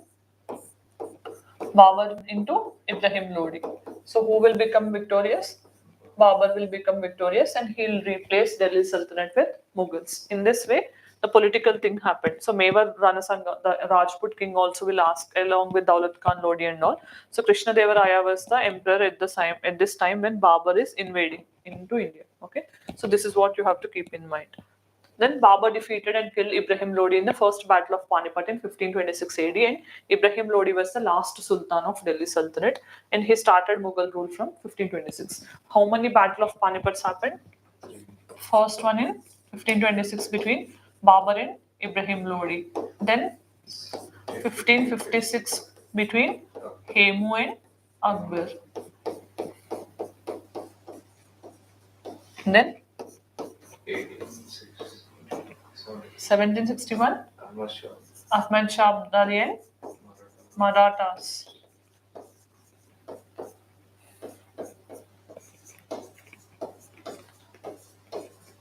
Ahmad Shah Abdali. This is how 3 Battle of Panipats will be fought. Very important, you have to give. Okay. Then now we'll look into the administration. Okay, how Delhi Sultanate is administered. Means Sultan most of the times they're famous, and you have to remember here the Council of Ministers are called Majlis-e-Kalbat. Okay, to assist. This is a name to the Council of Ministers. You can say Majlis-e-Kalbat. Okay, and the Sultan administration is also called Turko-Afghan. In case, okay, in the Sultanate administration we call, and there are also the representatives of Khalifa. The normal sultans they consider, that is why they think that Khalifa means is considered as a god figure in Islam, no divinity of kinship we have seen. Iltutmish is the first sultan to get recognized from the Khalifa. Very important. Okay, who recognized his Khalifa. Then Delhi Sultanate was neither a theocratic state nor a secular state. Theocratic means which declares official religion of its own, but it did not do it as a secular state also. Then this mullahs means interpreters of Shariat. So mullahs even today also we have, okay, in Islamic law. Then qazis means the persons who execute it. Okay. So when you have a doubt, you can go for mullah. It is like a, here we have, this is judiciary, here you can say this is like a judge, this is executive and this is judiciary. In that way you can equate in Islamic law. So these are the departments we have. Quickly we'll revise. So Diwani Wazirat means Wazir finance. Aris means we have seen defense. This started during Ghiyasuddin Balban. Then Insha means correspondence, okay, and correspondence affairs. Rasalat means religious affairs. Then judicial department, Qazi we call. And we also have other departments. Diwani, Bandagani slaves, Diwani Kohi agriculture, Diwani Mustakraj revenue. These are the other departments. Then what is ICTA system? I already told you. For the services which they offer for the state, you will be given ICTA. ICTA is nothing but some type of province will be given, so that it will be given to the civil and military officers. Okay. So what happens is normally they'll enjoy the revenue from that particular thing. They can use it for the betterment of that particular territory. At the same time, they can keep it for themselves and they can also use to gift also. So the person who is head of the ICTA called Mukti or Iqtadar. So the system is giving the birth for Mansabdari system also. So in this way, this is where you have to remember, very important. Delhi Sultanate is divided into sarkars, provinces, which is further divided into shiks. Shik will be headed by Shikdar, and you have Paraganas. This is at the mandal level, followed by village level. So in this way, we have the units subdivided. Then Shiks, I told you, Shikdar, Paragana will be headed by Amil. Villages were headed by village headmen. You can say Mukkadam and Chaudhry or Kut type of persons will be there as village accountant. And lands, if you see, these are the types of lands we have. Ikta land means given to the Ikta, who is taking care. Khalisa land means which is under the direct control of Sultan. And we have Inam lands. Inam means not in the recent times also we have Inam lands, no, religious, which are denoted for religious purposes. So like Brahmins, we have given land grants in the ancient times, no? Same way here, Inam lands in the Middle India are there. Okay. My voice is not clear. I want it.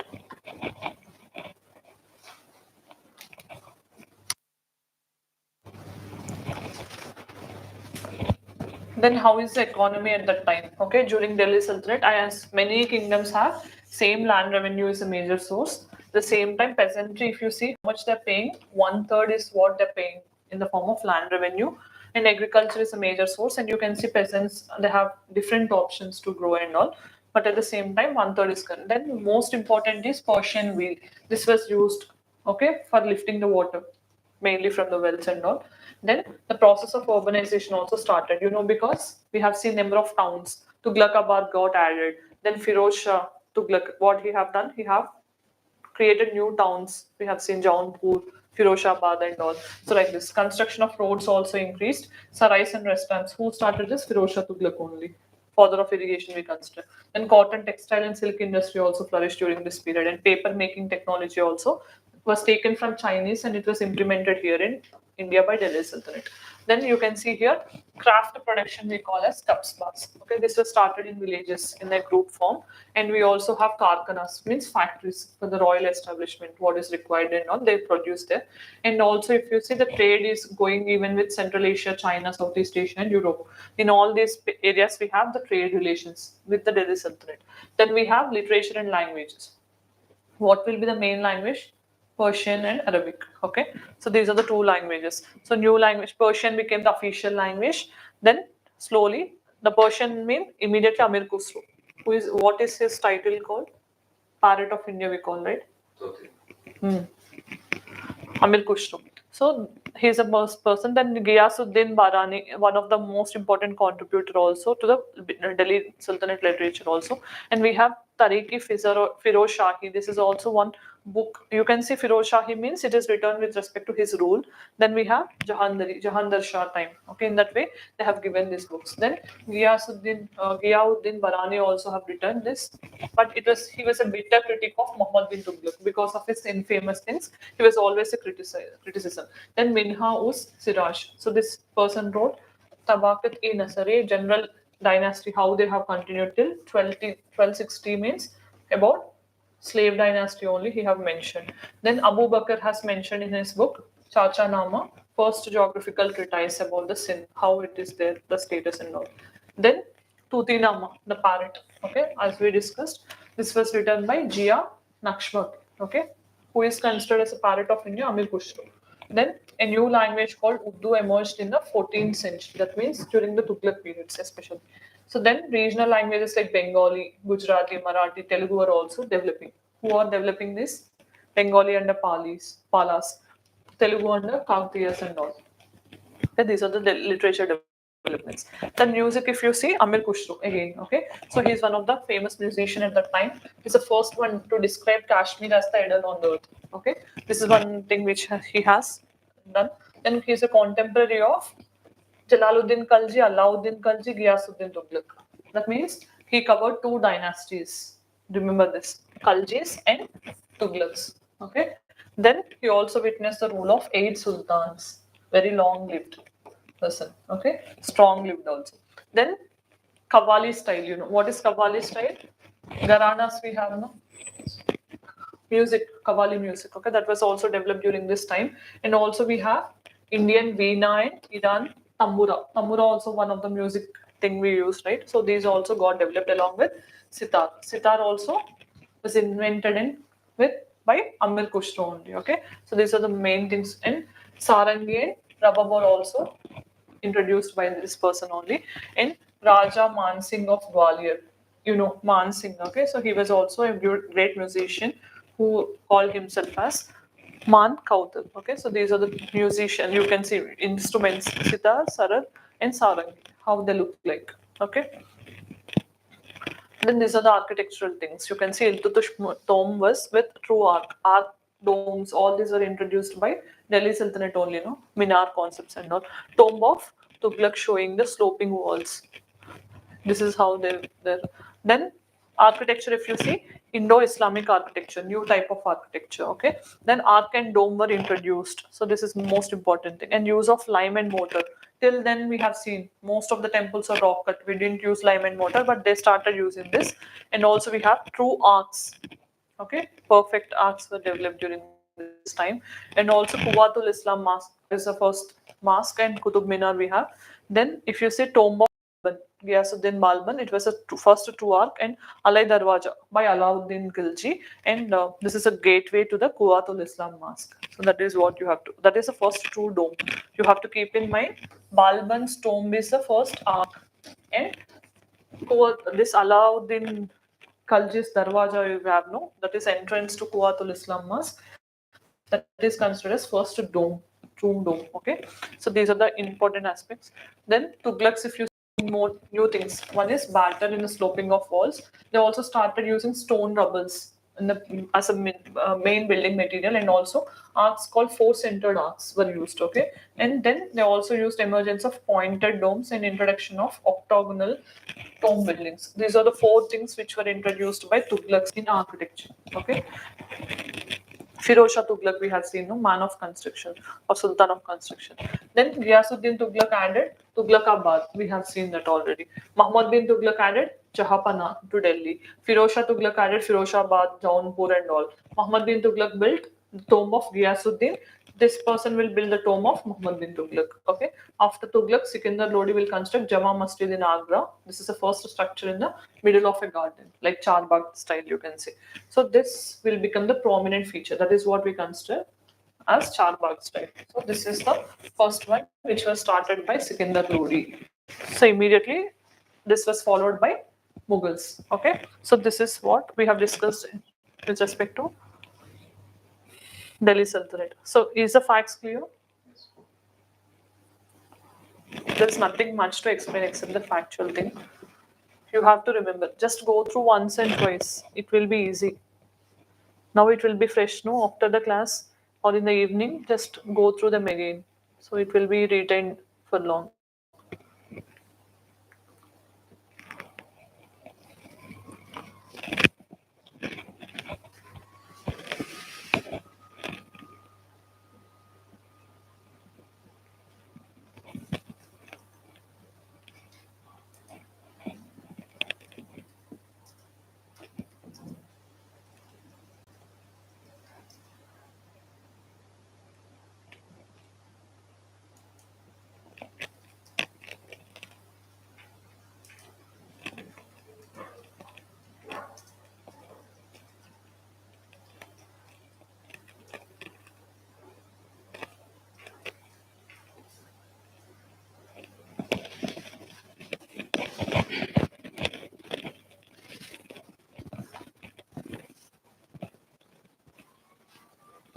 We'll discuss Vijayanagara later.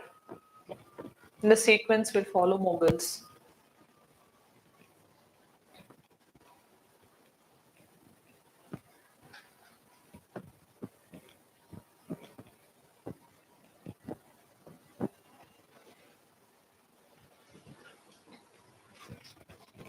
So immediately after Sikandar Lodi, we have Ibrahim Lodi, who was defeated by Babur in 1526, okay, establishing the Mughal Empire. So who are the important rulers of Mughals? From 1526 to 1526 to 1707. can we say only 1707 or shall we include later Mughals also? There are no prominent. Yes. So 1707 is the death of Aurangzeb. Great Mughals rule ended here.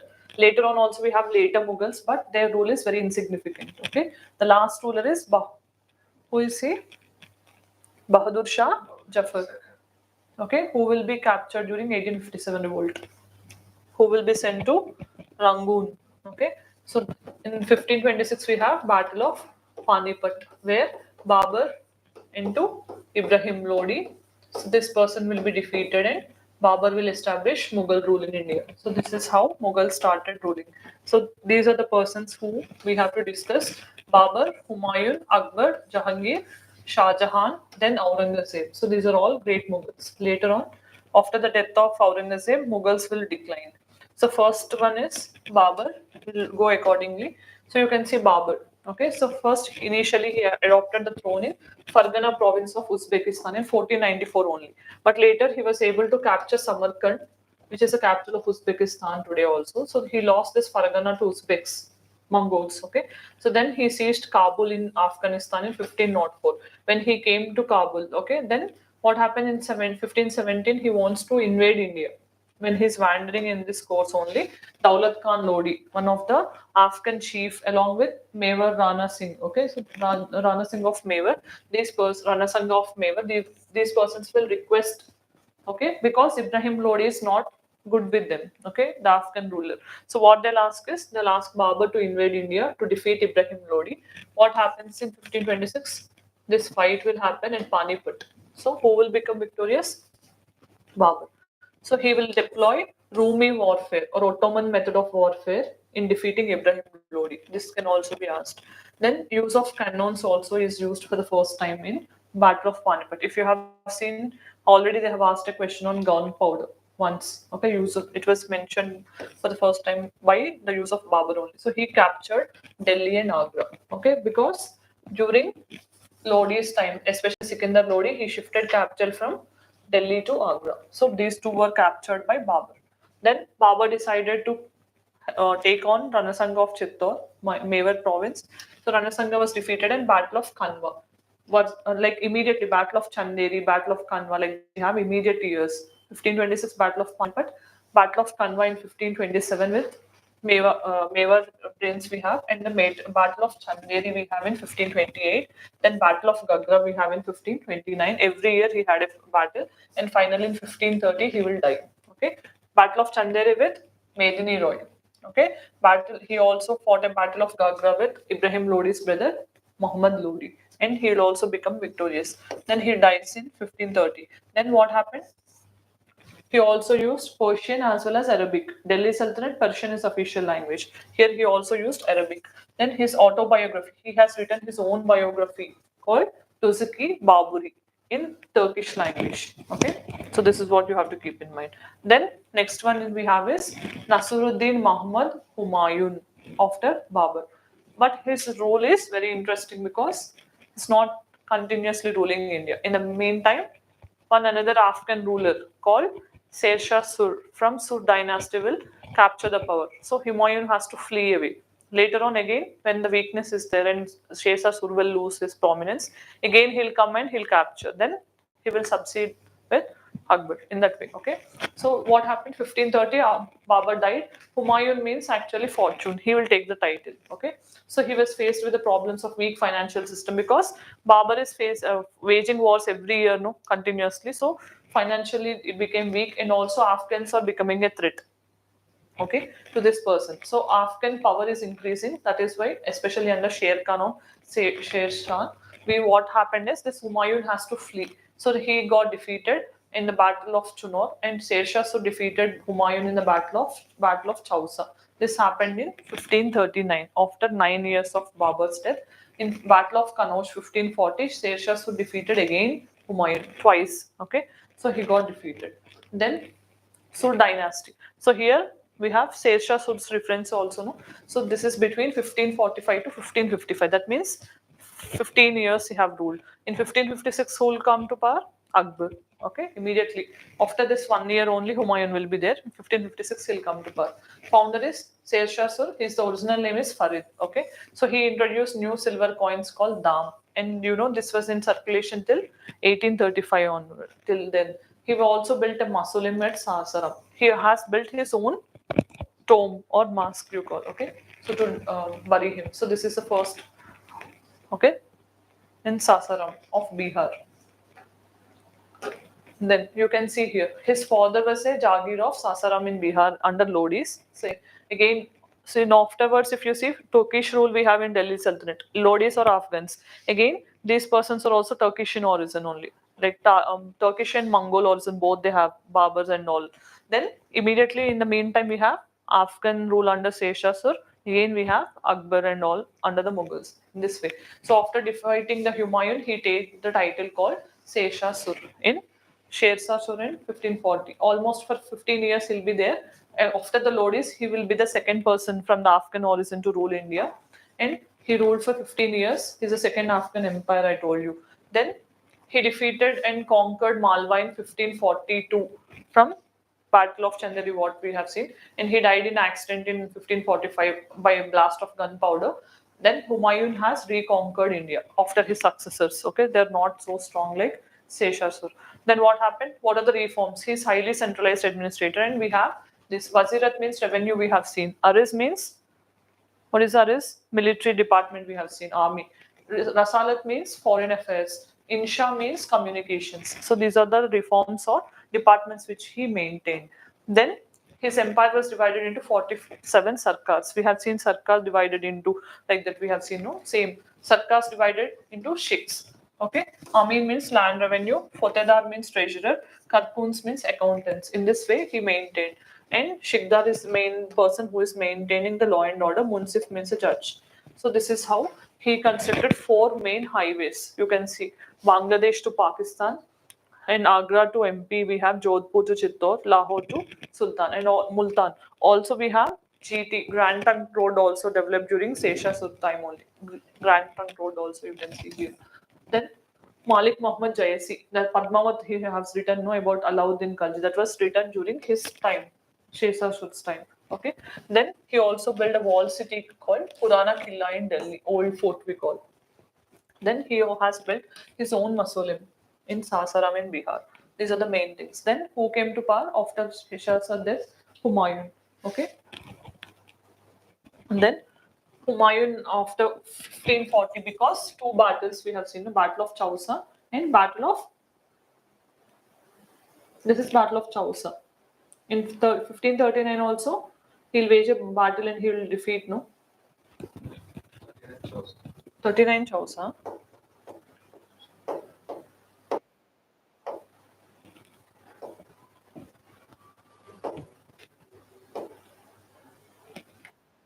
was the Kanaus, Battle of Kanaus in.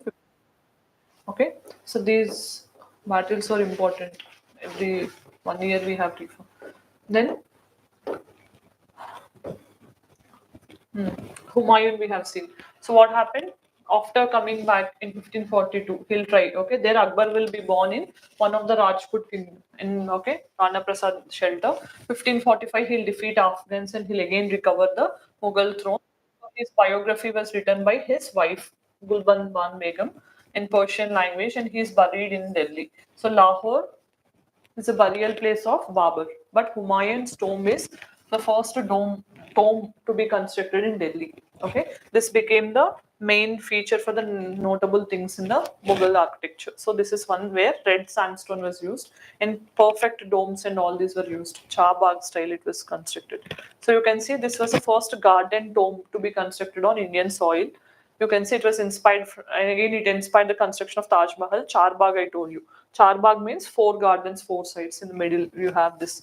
Then it is considered as dormitory of Mughals because along with Humayun, 150 Mughals family members also will be buried in the same tomb. Okay, so and it is also recognized as UNESCO World Heritage Site. Okay, if you go for Delhi interview, then you visit all these things. Then Akbar, 1556 to 1605. How many years almost? 50 years. Okay, his coronation took place in 1556. At that time he was only 16 years old. Who will be raising up him?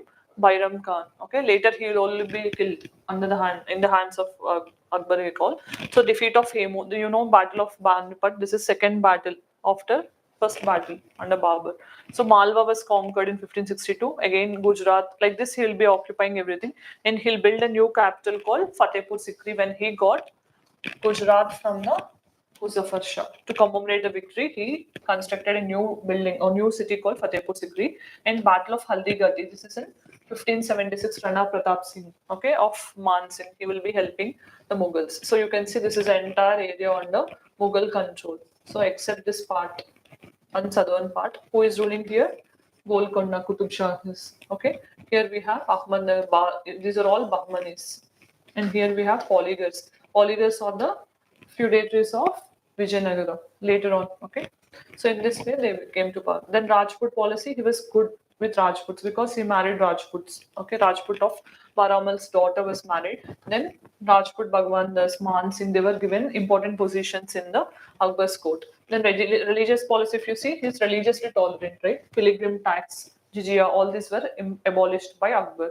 And also he started a new religion called Din-e-Ilahi, universal peace. Okay, so and also he constructed Ibadat Khana, a place, prayer hall for religious discussions and all. Then he also constructed a new capital called Fatehpur Sikri, in which that Ibadat Khana is there. So Hinduism, all these were given importance. And in 1582 he given, so this is important, they can ask you the timeline also when he was abolishing all this. So in 1575 Ibadat Khana was constructed. Later on in 1582, that means almost 7 years later, he gave a call for new religion called Din-e-Ilahi or divine faith. Then he also believes in one God, and you know, he also believes in philosophy of Sikh equal peace to all. Then in 1582, what happened? He discontinued Ibadat Khana because there is so much of religious differences erupting out. So that is why he stopped this. Okay, immediately like after some months. Badauni, one of the contemporary author, is a bitter critic of Akbar's religious policy. Who doesn't want this religious tolerance? Then Sheikh Mubarak is also one of the religious guru of Akbar, along with Chishtis.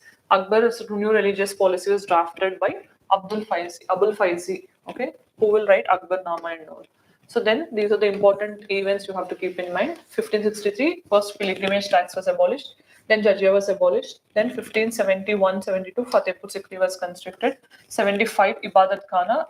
1582, Din-e-Ilahi was announced. In the same year, he has discontinued the Ibadat Khana also. Okay.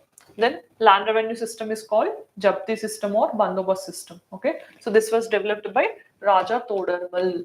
Very important. Raja Todarmal has developed land revenue system in Akbar's time. It was known as Dasala system, where it will be used. Dasala means measurement. Okay, it will be used as a measurement. Then Mansabdari system. What is Mansab? We know, right? Mansabdari system is also same system which is similar to Iqtidar system. So it will be given to every officer having one rank. Rank is called Mansab. So it will be divided into two, Jat and Savar. Jat means the personal status you call. Savar is the position of how many cavalry men he will hold is the Savar. Okay, that is a personal status of that person. Savar is how many cavalry men he is holding is the Savar. Then Jahangir, 1605 to 1627. So he is assuming with the title Prince Salim. Okay, so why he will be named as Salim? Because Sheikh Salim Chishti, he will predict the birth of Jahangir. So on his respect, so he will be naming him as Prince Salim, but later on he will take the title of Jahangir. Okay, so that is what happened. So you can see Nuruddin Jahangir is the title. So he'll be facing the main threat from the, like before this Jahangir come to power, the main person is Prince Khusro, the main prince of Akbar. He wants to capture, but he will be getting the help from fifth Guru, Guru Arjun Dev. So what Jahangir will do? He got this Arjun Dev eliminated, okay, to make his power clear. Then this Arjun Dev got defeated. So they'll ask you two questions. Okay, here what you have to keep in mind: Guru Arjun Dev was executed by Jahangir. Guru Tej Bahadur will be executed by Aurangzeb. Okay, these are the two things which happened. Then in 1608, Ahmednagar, you know, in Deccan, Ahmednagar. Okay, so that was declaring independence under Malik Amber. This happened during Jahangir's time. That means slowly Deccan is losing hold. Again, it will be regained during Aurangzeb's time. So no addition happened during Jahangir's time in our, especially Deccan province. And you can see two Europeans visited during the court of Jahangir. That is where they wanted to seek the permission to trade, right? First one is Captain Hawkinson, Sir Thomas Roe. This person couldn't achieve, but this person could achieve the permission to establish first factory, British factory in Surat. Okay, from Jahangir. So these are the things which happened. Then in 1911, he married one lady, already a wife of another one who got killed, is Mehrunissa, named as Noor Jahan. Okay, so she started controlling. Okay, then what happened? The Prince Khurram, who is named as Shah Jahan, who doesn't like the dominance of Noor Jahan, will rebel and he will imprison this person Jahangir.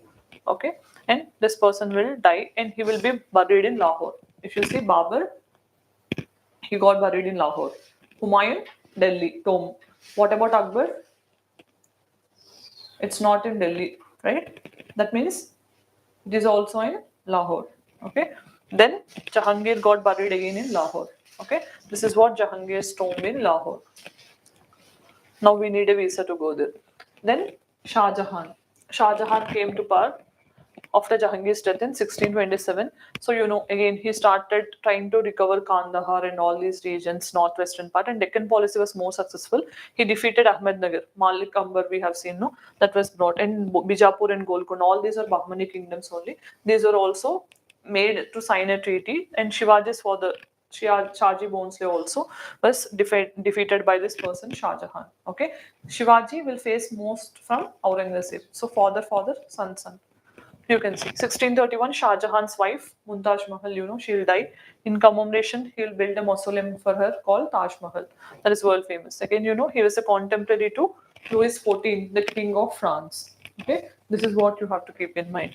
Then his reign is famous for Peacock Throne. This will be taken by Ahmad Shah Abdali, who will be fighting the third battle of Panipat. Okay, then who are the travelers visited? This can be asked. Okay, they're asking the terms. No, Bernier is a French physician and traveler. Then we have Travanier, he is a merchant and traveler. Then we have Mandel, so German person traveler, and we have Peter Mundy, who is an English trader, and also we have Manuk, Italian writer. Okay, these are all the persons visited during Shah Jahan's time. Okay, Shah Jahan's name is Prince Khusro. Okay, Prince Salim is Jahangir. Okay, then during the last days, what happened? Dara Sikho is the first elder son of Shah Jahan. He wants this person to become the king. But what happens? Aurangzeb wants to. So he, many stories says he was blindfolded because when the person doesn't have eye, he doesn't have the power to rule, right? That is why many says that Aurangzeb just to getting to power, he blindfolded or he blinded this elder brother and he came to power.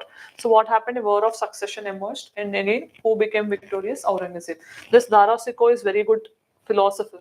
okay, who converted Upanishads and the texts into Persian language. Okay, then what is that you have to keep in mind is, because of this support to Dara Shikoh, Aurangzeb imprisoned Shah Jahan and made himself as the emperor. Shah Jahan died in the prison only, and he was buried in Taj Mahal along with his wife, beloved wife, Mumtaz. So Dara Shikoh, what is so important is, again he suffered defeat in the hands of his own brother in 1659. And why it is recently in recently, like previously 2, 3, 4 years back, Arabic version of Mazma il Bahrain, that is what authored by Dara Shikoh, was released by the Vice President of India. And this person, as I told you, he adopted the title called Parsha Ban Muzur Martaba. This was written by, and the autobiography of this person is written by her sister. Okay, his sister Jahanara Begum, with respect to Dara Shikoh, and he was an Orthodox Muslim. Aurangzeb was Orthodox Muslim, but he was an Orthodox Muslim, and you can see he believed in Vedanta philosophy and Sufi philosophy. Vedanta means Upanishads, so he translated Upanishads into Persian language, okay, the Arabic and Persian. So that is what, and he also helped in compilation of Yoga Vasista. That is another one. In Quran calls for Al Katab e Maknaun, that means hidden book. That was also translated from Upanishads into their language. So then the most last important great ruler of Mughals, that is Aurangzeb, came to power in 1656 and it ended in 1707. So he again expanded the empire. So he came with the title called Alamgir, who is considered as world conqueror. Okay, then what happened? Jats and Satnamis and Sikhs, all these who are rebelling against Aurangzeb and his tenure, got revolted against, and you can see this person is a Puritan. That means purely religious person. Okay, he believed in Islam and he's very orthodox. Okay, so what he have done? He reimposed jizya and pilgrim tax. Okay, he destroyed many Hindu temples, but he is very strict with himself. He didn't have any bad habits. He even doesn't have that habit of taking liquor also. So good habits, but at the same time, some religious intolerance was also there. So he imposed jizya also, and he again influenced by Naqshbandi Sufi order. We have seen Bhakti and Sufi, right? Naqshbandi order. So that is one. And Prince Akbar rebelled. Akbar means not that Akbar, of his own son. He rebelled against his father. So what happened? Here, ninth Guru Tej Bahadur, who is supporting Prince Akbar to revolt against Aurangzeb, was murdered by Aurangzeb. There, Guru Arjun Dev, fifth Guru, by whom? Jahangir. Here, ninth Guru, Guru Tej Bahadur, was executed by Aurangzeb. This is what you have to keep. Then Deccan policy. This was most successful because Marathas were troubled by Aurangzeb. At the same time, Golconda, Bijapur sultans were also brought under his control. So in almost a Deccan, he conquered by 1682, and also he became it under its control still. Till his death in 1797. Then he also annexed Golconda and Bijapur. So in this way, entire Deccan came under his control. Then you can see it was considered as a political blunder because he went against Deccan. All the kingdoms rebelled against him. Okay, that many historians consider that the destruction of Deccan is considered as a blunder that Aurangzeb done. So this Deccan ulcer himself has ruined Aurangzeb. Many people think that. Okay, and Marathas under Shivaji became direct threat to Aurangzeb in this way. But Shivaji escaped later on. He'll become. Then Aurangzeb was severely tested by Marathas till his death. Continuous warfare will be there. So with death of Aurangzeb in 1707, what happened? Mughal Empire will virtually come to an end. It will continue till British 1857, but main rulers were done. So this is what you can see. Entire India, except the extreme south, this is entirely under Aurangzeb. That part which even Akbar couldn't achieve also was achieved by Aurangzeb. Okay, this is how he planned. Then administration will see. Almost the main important aspects of Sultanate, Delhi Sultanate, and Seshar Surs. Okay, both Afghan and Turkish, both he has taken in the same Pargana system where the empire will be divided and Sarkar, group of Parganas, Subas. This is what UPSC have asked to arrange in the order: Pargana, Suba, and Sarkar. They asked to arrange. So what is the order? Village is Pargana. First, this is the lowest. Pargana is less than Sarkar, less than Suba. Suba is the province. Okay, so this is what the order they have asked you to arrange. Okay, so the formal territory unit we call as Suba. Then institutions of Zagirdar, Mansabdar. Okay, what is so specific about Mansabdar is it is not hereditary in rank. We have seen Mansabdari system where it is given in the form of two ways, Jat and Savar. Jat is personal status, Savar is the number of cavalrymen they hold. But it is most important thing is it is not hereditary. Okay, so all these are done by the emperor only, promotions, dismissals, everything. So the lowest rank is 10, highest is 5,000. Okay, then land revenue system we have seen. They have implemented the system called Japti or Bandobast system, which was introduced by Todarmal. Okay, then Alauddin Khilji, same way he has also followed the same. What is the revenue department? Diwani Mustakraj. Then same he introduced the policies of Raja Todarmal, who is the revenue minister, land revenue, and the system is called Japti or Bandobast. This is what you have to keep in mind. Then accordingly, fertility. This is what asked in TSPSC exam, first conducted exam. They have asked this question. Okay. So what is the land classification? Fertility of soil. We have seen even in the case of Sangam age also, I have given the types of land. Same here also. Polos means you can cultivate every year continuously. This is 2 years once. This is 3-4 years once. This is banja means it's not fertile, like 5 years or more only once you can cultivate. So this question was asked. That is what I'm saying. Administration is very much important. Then literature. Persian, Sanskrit, and regional languages got developed. Persian is a main language, like Delhi Sultanate only, and Urdu got also developed during this particular Mughals only. And Babur wrote his autobiography called Tuzaki Baburi in Turkish language. He only himself wrote, no. Then Babur Nama was the translation of this Tuzaki Baburi written in Persian language, Turkish to Persian. It was converted by Abdul Rahim Khan. Okay. Then Abul Fazl has written Akbar Nama, history of Akbar and his Akbar. Any Akbari means administrative aspects. That is about historic aspect and it is about administrative aspect. Then Jahangir has written his own autobiography. Okay. Tuzaki Jahangiri, who have written Babur Jahangir. Okay. So these persons have written their own things. Then Mutamid Khan, he has written biography of Iqbal Nama Jahangir. Then Shah Jahan has written his biography called Padshah Nama. Okay, by two authors who have written Hamid Lahori and Inayat Khan, and this person also have written Shah Jahan Nama.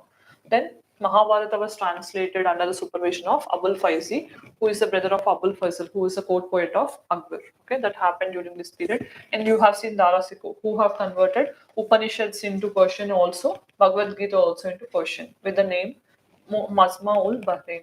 And Badauni is one of the bitter critic of religious policy of Akbar. We have seen, no, he has translated Mahabharata into Persian as Ras Nama. This is very important. This is not Ramayana, but Mahabharata into Persian.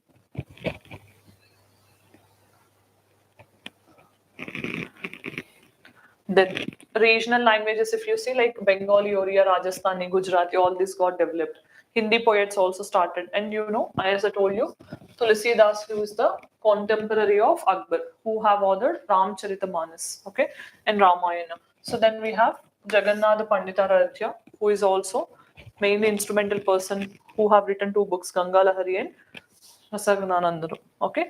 Then paintings, mainly 2 painters who have given patronages, Akbar and Jahangir. Jahangir himself is a painter. Okay. Akbar, you know, miniature art from Palas. Hindu, Buddhist, and Jain influences Akbar have helped in compilation of Tuti Nama. Okay. This is the names of parrot in one of the painting, and Hasmanama is also compiled during Akbar's time. Jahangir, he has introduced European painting into his court, brush and strokes and lighter colors. That was the main thing, that was the principle of. And we have Jahangiri Nama, in which this painting was also portrayed. So Jahangir himself is a painter. Then architecture mainly during Shah Jahan, but still other persons also constructed, right? Akbar also, like Fatehpur Sikri and other things. So Indo-Islamic architecture is the main feature, and Humayun's tomb was constructed in Delhi by whom? Red sandstone was used. His wife only. Okay. Then Akbar built forts at Agra and Fatehpur Sikri, and Buland Darwaza, Akbar's victory. Okay, Alai Darwaza by Alauddin Khilji. Okay, as an extension to Quwwatul Islam Mosque. Again, Al Buland Darwaza is by Akbar. Then tomb of Sheikh Salim Chishti. This is what the person who Akbar has respected. On his name only Prince Salim was named. So Palace of Jodhaba, Ibadat Khana, and also Birbal's house. These are all the notable things which Akbar has constructed. Then Jahangir. Jahangir has constructed Akbar's mausoleum at Sikindra near Agra. It is in Agra, not Lahore. It is in Agra. Then Shah Jahan was the greatest builder among the Mughals. Okay, so he constructed many things using white marble, and Pitra Dura technique means where beautiful stones, valuable stones will be embedded in the structures. So that arcs and mines also, minarets were also one of the feature. And Red Fort, Jama Masjid in Delhi, Taj Mahal, all these were built by Shah Jahan, especially. So this is about Mughals. Okay, then I know you don't be you want to leave, but still I just want to complete Vijayanagara. Bhakti and Sufi movements I'll share. You can read it, okay, in case if you're not, and you may feel hunger also. In 10-15 minutes I'll complete.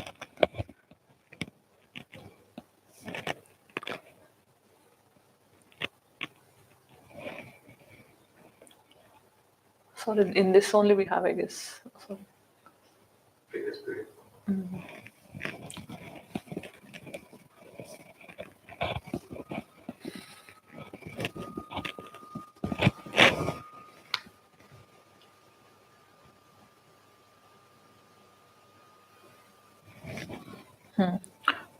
So from when we have Vijayanagara? 1336 to 1565. What happened in this time? Battle of Tallikota. Who defeated here? Bahmani kingdoms. Okay, they have defeated Vijayanagara, and Vijayanagara came to an end. 1336. Who founded this? Harihara and Bukkaraya. We have discussed already. Harihara and Bukkaraya were initially converted into Islam during Muhammad bin Tughlaq, and later again under the influence of Saint Vidyaranya, they'll be establishing this kingdom, and also they'll reconvert into. And what is the capital? Vijayanagara. Vijayanagara or Hampi. This is on the Krishna Tungabhadra Doab, Raichur Doab we call, right? Okay, so this fertile region. So these are the, and we have how many dynasties here? Sangama, Saluva, Tuluva, Aravidu. Krishna belongs to Tuluva dynasty. So these are the 4 dynasties we have. So we'll see these things. So it was started by Harihara and Bukkaraya of Sangam dynasty, not Sangam age, Sangama dynasty. Then they were originally under Kakatiya rulers as feudatories. Later, after their collapse, they will be attacked by Muhammad bin Tughlaq and they'll be converted into Islam. I told you Vidyaranya will reconvert them into Hinduism. A new city was found on the banks of Tungabhadra river. This was asked. Okay, this was asked, and the founders were also asked in UPSC prelims. Okay, 2 questions. Then, so you can see Rajputs, Tughlaq rule, and you can see this part Bahmanis. This is all under Vijayanagara, entire region, even including Mysore and some parts of Andhra Pradesh. So then sources. If you see literary sources, you have Raya Kavacham written by one person. The Forgotten History of Vijayanagara also by Robert Sewell. We have Kannada and Telugu literatures like Manucharitam. We have Sulabhavadyam. These are the sources which tell about. And Vijayanagara is the most visited by foreign travelers. Of Nicholas Conti, we have Domingo Pace, Abdul Razak, we have Nunes, Portugal Nunes, we have. So like this, every person visited most of the times. So it is very much important when you're reading Vijayanagara, you have to know which traveler visited during whose time. That is why I have clearly mentioned Niccolo Conti from Italy. He visited during Devaraya I's period. Devaraya I is the first person to construct a dam over Tungabhadra river. The same fact was asked in 2023 prelims, UPSC prelims. Okay. Then Abdul Razak from Persia. He will visit during Devaraya II. He will mention about the beauty of Hampi. Then Domingo Pace and Barbosa, both will be visiting during the Krishna Devaraya period, and Portugal Nunes will visit during Achyuta Devaraya. This is very much important. Then these are the things I have mentioned. Apart from this, some other travelers are also there who visited during Vijayanagara. Then Other inscriptions, like you can send Bittargunta inscription of Sangama dynasty, and you also have Srirangam copper plates of Devaraya II. These also highlight about the Vijayanagar. All these are the sources. Then these are the political dynasties we have. Sangama from 1336 to 1486, Saluva from 1486 to 1506, Tuluva from 1506 to 1565, Aravidu from later on after the Tallikota also they will continue 1570 to 1647, but it is not so imminent. Then these are the first rulers. Harihara. In Vijayanagara and Bahmanis, always they will be in conflict with each other. Bukkaraya will ascend the throne after Harihara, and Bukka's son Kamparaya will annex Madurai. Madurai, that is why this person will achieve a title called, he'll write this, his wife will write a book called Madura Vijayam, okay, marking the victory of or Madurai, Kamparaya, wife Ganga Devi. This is important. Then he captured Revati Dvipa. At the time it is named as Goa. Goa's name is Revati Dvipa. And he created another thing called Pansuri Bazar in Hampi, not so important, but Bukkaraya was succeeded by Harihara II and Devaraya then came to power. Devaraya I is the first person. As I mentioned, this was asked in 23 prelims. Every year, one question guarantee comes from Vijayanagara. Okay, whatever the information I share, it's more than sufficient. Okay, you can answer a question. Then Devaraya I was the first one who was defeated by Bahmani Sultan Firoz Shah I. Then what happened? He is also the greatest of the Sangama dynasty along with Devaraya II. He inducted Muslims into army. Devaraya II. This type of things can be asked, right? He was the first Vijayanagara ruler to take tributes from Ceylon, Sri Lanka. After his death, Sangama will come to an end. Who this person Virupaksharaya and all will be there, but who will come to an end? Saluva Narsimharaya. He starts Saluva dynasty. Okay, so how many rulers we have? Harihara, Bukkaraya, Kamparaya we have, then Devaraya I, Devaraya II, then this person, what we have? Narsimharaya, no? Virupaksharaya we have, then we have Saluva dynasty, okay, in this way. Saluva Narsimharaya, great, two is the greatest among them, and Annamacharya during his time. This can also be asked. Narsimharaya II period witnessed Annamacharya. Okay. Then this Narsanayaka will be coming to power. Then Veera Narasimha started the rule of Tuluva dynasty. So in the Tuluva dynasty only we have the great. Okay. And why the conflict between Vijayanagara and Bahmanis erupted is mainly to control Raichur Dome. Why it is famous? Because fertile and rich in minerals, at the same time it is famous for diamonds. Golconda diamonds are famous. So for these two reasons they have fight. Okay. Then Tuluva dynasty, who starts Veera Narasimhachari we have seen. No? The Prime Minister Timmarusu will install after his death person called Krishnadevaraya, the greatest among all the Vijayanagaras. So what happened? Krishnadevaraya has ruled from 1509 to 1529. That means when Babur is invading India, Krishnadevaraya is under the rule. Okay. So then he was a great commander as well as administrator. You know many things. In Portuguese influence is very much already. They have controlled Goa because in 1498 only they came to Goa, right? So at the time there was Portuguese influence in the Deccan. Adil Shah's forces of Bijapur is also attacking, and Gulbarga is also attacked here.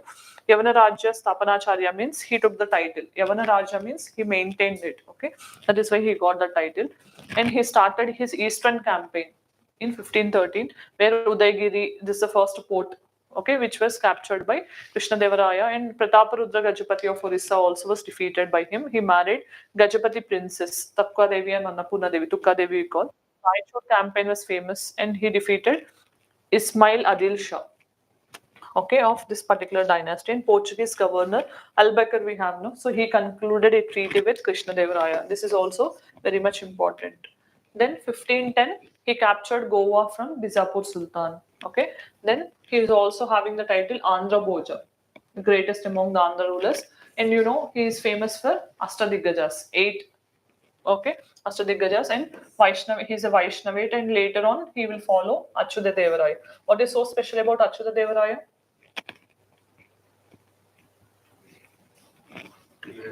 He's the first person to take his incarnation in Tirupati, Tirumala. Okay, then Sadasivaraya also we have. Then you can have the look over Ashtadiggajas. Okay, this is also important. Books can be asked. Allasani Peddana. Okay, the greatest he is considered to be written as Manucharitam, the book written. Then Nanditimmana Parijata Paharanam. Then Durjati, Tenali Ramakrishna, Panduranga Mahatyam. Then Allayaraju, Ramabhadrudu we have. Then Pingali Surana. Then we also have Bhattumurti, Vashu Charitra. Then Madhyagiri, Mallanna, Rajshekar Charitra. These are the 8 persons and their notable works. Alas is considered as Andhra Kavita Pitamaha, Manucharitam and Haridha Kadasaram. And you know, Krishnadevaraya himself has authored a Telugu book called Mukta Malyada, and in Sanskrit, Jambavati Parayanam, Kalyanam, Usha Parinayam, like this, he has written other books. So then, Bahmani's confederacy like Bijapur, Golconda, Ahmednagar, all these confined, okay, they have conferred and they wanted to defeat Ramaraya in the Battle of Talaikot. This literally ended Vijayanagara in 1565. But later on, it survived and next Aravidu will come to power and they'll rule for next 100 years. Aravidu, first one is Tirumala and Sriranga and Venkata too. Like this, we have important rulers. What is most important is this Venkata too is the contemporary to Akbar. Okay, Devaraya is the contemporary to Babur when he invaded. But Venkata too was the contemporary to Akbar. This is important thing. He shifted his capital from from Penukonda in Anantapur district to Chandragiri. Okay, near Tirupati you have Chandragiri constituency, and you have last ruler is Sriranga III. So Sriranga was defeated in the hands of Golconda ruler in the Battle of Vandavasi, Battle of Vandi Vash we call. Okay, this is in Tamil Nadu. If you visit Tamil Nadu, AP border also, you will visit first only. This is Vandavasi, near the border of AP Tamil Nadu only. So with this, Vijayanagara came to an end. Okay. Then what is the administrative aspect? Monarchy only followed. At the same time, Council of Ministers were actively participating in same ICTA system principles they have taken in the form of Amaranayaka. I told you this inspired the Mansabdari system at the same time Amaranayaka. Amaranayaka system. So here same thing. He is the commander Amaranayaka. He will be given the army is called Nayaka, so he will be given an area.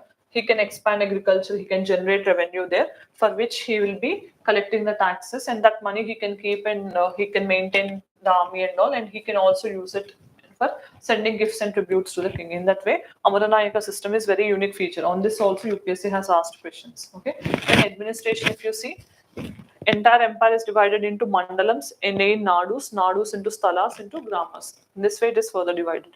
The main head of the mandal is called Mandaleshwara or Nayaka, Amaranayaka. Nayakara system is one where provincial administration is done. Ayanga system is village. Okay, so these are the two things which you have to keep in mind. After this Amaranayakas, the disintegration of Vijayanagaras, after Amaranayakas, we have polygars that keep erupting. Okay, so army you can see Nayakas or polygars. I told you. Deep south we have seen during Aurangzeb time, polygars are controlling at that time. Okay, so this is also asked once in state pieces only. So what are the lands called in Vijayanagara time? Amaram we call, and they're paid in cash only, and the currency at that time is considered as Varaha. Okay, this is what we have. Then revenue, 1/6 they used to collect in the form of land revenue. Society, you can see silk and cotton clothes were used, perfumes are there. One most important feature is prostitution was institutionalized, means legalized during this time. Devadasi system is prevalent, practice of sati is also there, and you know, Brahmins, Kshatriyas, Vaishya, Sudras, everyone is existing. Okay, the Varna system is also there. Religion, Sangama follows Shaivism. Okay, they practice the Virupaksha as the family deity, Shaivite. Then other dynasties are Vaishnavites, Saluva, Tuluva, and Aravidu. So Barbosa, Portuguese traveler, he said that there is religious freedom in the empire, and Muslims were employed also in the administration. And Shunya, Shampadane we have. This is a collection of vachanas. You know, Veera Shaivism is there, no, by Basavanna, a Kannada poet. Okay, so he also have authored these things. So there is literature in Sanskrit, Kannada, and Telugu, all the languages. And if you see Sanskrit works, we have seen Ganga Devi Madhura Vijayam, Kamparaya wife, okay, Madurai when it was captured. Krishnadevaraya wrote Usha Parinayam, Jambavati Kalyanam, and also Madalasa Charita. These are all written in Sanskrit. Then Guru Vidyaranya has written Raja Kalarniyam. Then literature, Krishnadevaraya Amukta Malyada, Alasani Peddana Manucharita, Nandi Timmana, Parijata Paranam, and Ashtadiggajas also, they have written their own books. Okay, then architecture, Dravidian style of architecture, Hazara Rama temple we have, then Virupaksha temple. Okay, all these were constructed. So local hard granite was used, and also if you see one most important feature, this was also asked. Who are the first rulers to introduce Kalyana Mandapa style. That is again Vijayanagara. Okay, pillared hall, marriage halls for the deities. And taller Raya Gopurams. This, this was also a feature which they inspired from the Cholas. Cholas, they used to have very pillared Gopurams, no? That Vimana. So that was also taken here. And they used the mortar mixed with the stone and all. Islamic influence is also there in the form of arcs, domes, and walls. So here the temples you have is Virupaksha temple at Hampi and also Hazara Rama temple, which was constructed during the time of Devaraya II. Okay, so these are the things. Then you also have Varadaraja and Paranada temples at Kanchipuram. These also got patronage during this Vijayanagara time. And they also have inscribed Ramayana and Mahabharata epics on the temple walls. So example, Vittal Swami temple and Hazarama temple. The metal images of Krishna Devaraya and his queens were there at the Tirupati entrance. If you see the entrance, this will be there, okay? So image in the main temple. This is Virupaksha temple. Hampi, it is in the ruins, right? Hampi is a UNESCO World Heritage Site. This is Hazarama temple, okay? Now, this is Lotus Mahal. This is also constructed during Vijayanagara. Answer these questions. Who was responsible for the defeat of Vijayanagara in the Battle of Tallikota in 1565? Ramaraya. Okay, he was responsible then. During the reign of Devaraya II, which of the following famous temples were built in Vijayanagara Empire? Virupaksha temple or Hazara Rama temple? It is Hazara Rama temple, okay, during Devaraya, which was constructed. Then, which foreign traveler visited Vijayanagara during the reign of Krishna Devaraya? Domingo Pace, along with Borbusa. Then, this question, which are the chief ports of Vijayanagara kingdom? Calicut, Cochin, Pulicat. All of it. All of the above. Answer is D. Correct. Okay. Then, during Vijayanagara Empire, mines of which were located in Kurnool and Anantapur districts? Diamond mines only, that is the bone of contention between Bahmanis and Vijayanagaras. So this is correct, okay? So this is what we have completed. If you have patience, no, I don't have patience anymore. Okay. So will you be able to read Bhakti and Sufi then? If you can read, that's fine. Otherwise, I'll explain. It's up to you. You have to bear me. Go for the PDF. Okay.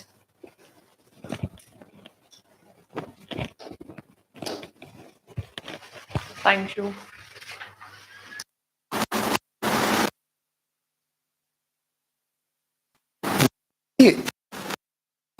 TST not only helped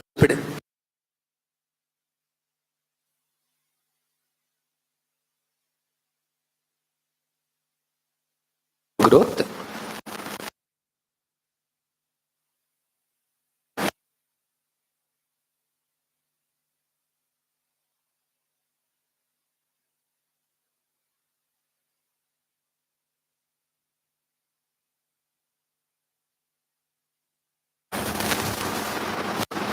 చెప్పాలని చెప్పేసి కదా, వాళ్ళకి నచ్చితే positive తీసుకోండి, అంతేనా?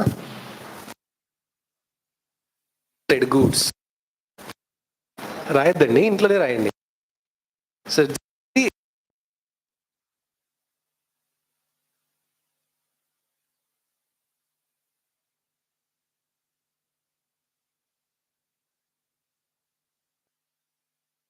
exempted good are homework, Google తల్లి వెలుగుదా answer find out. అలాగే goods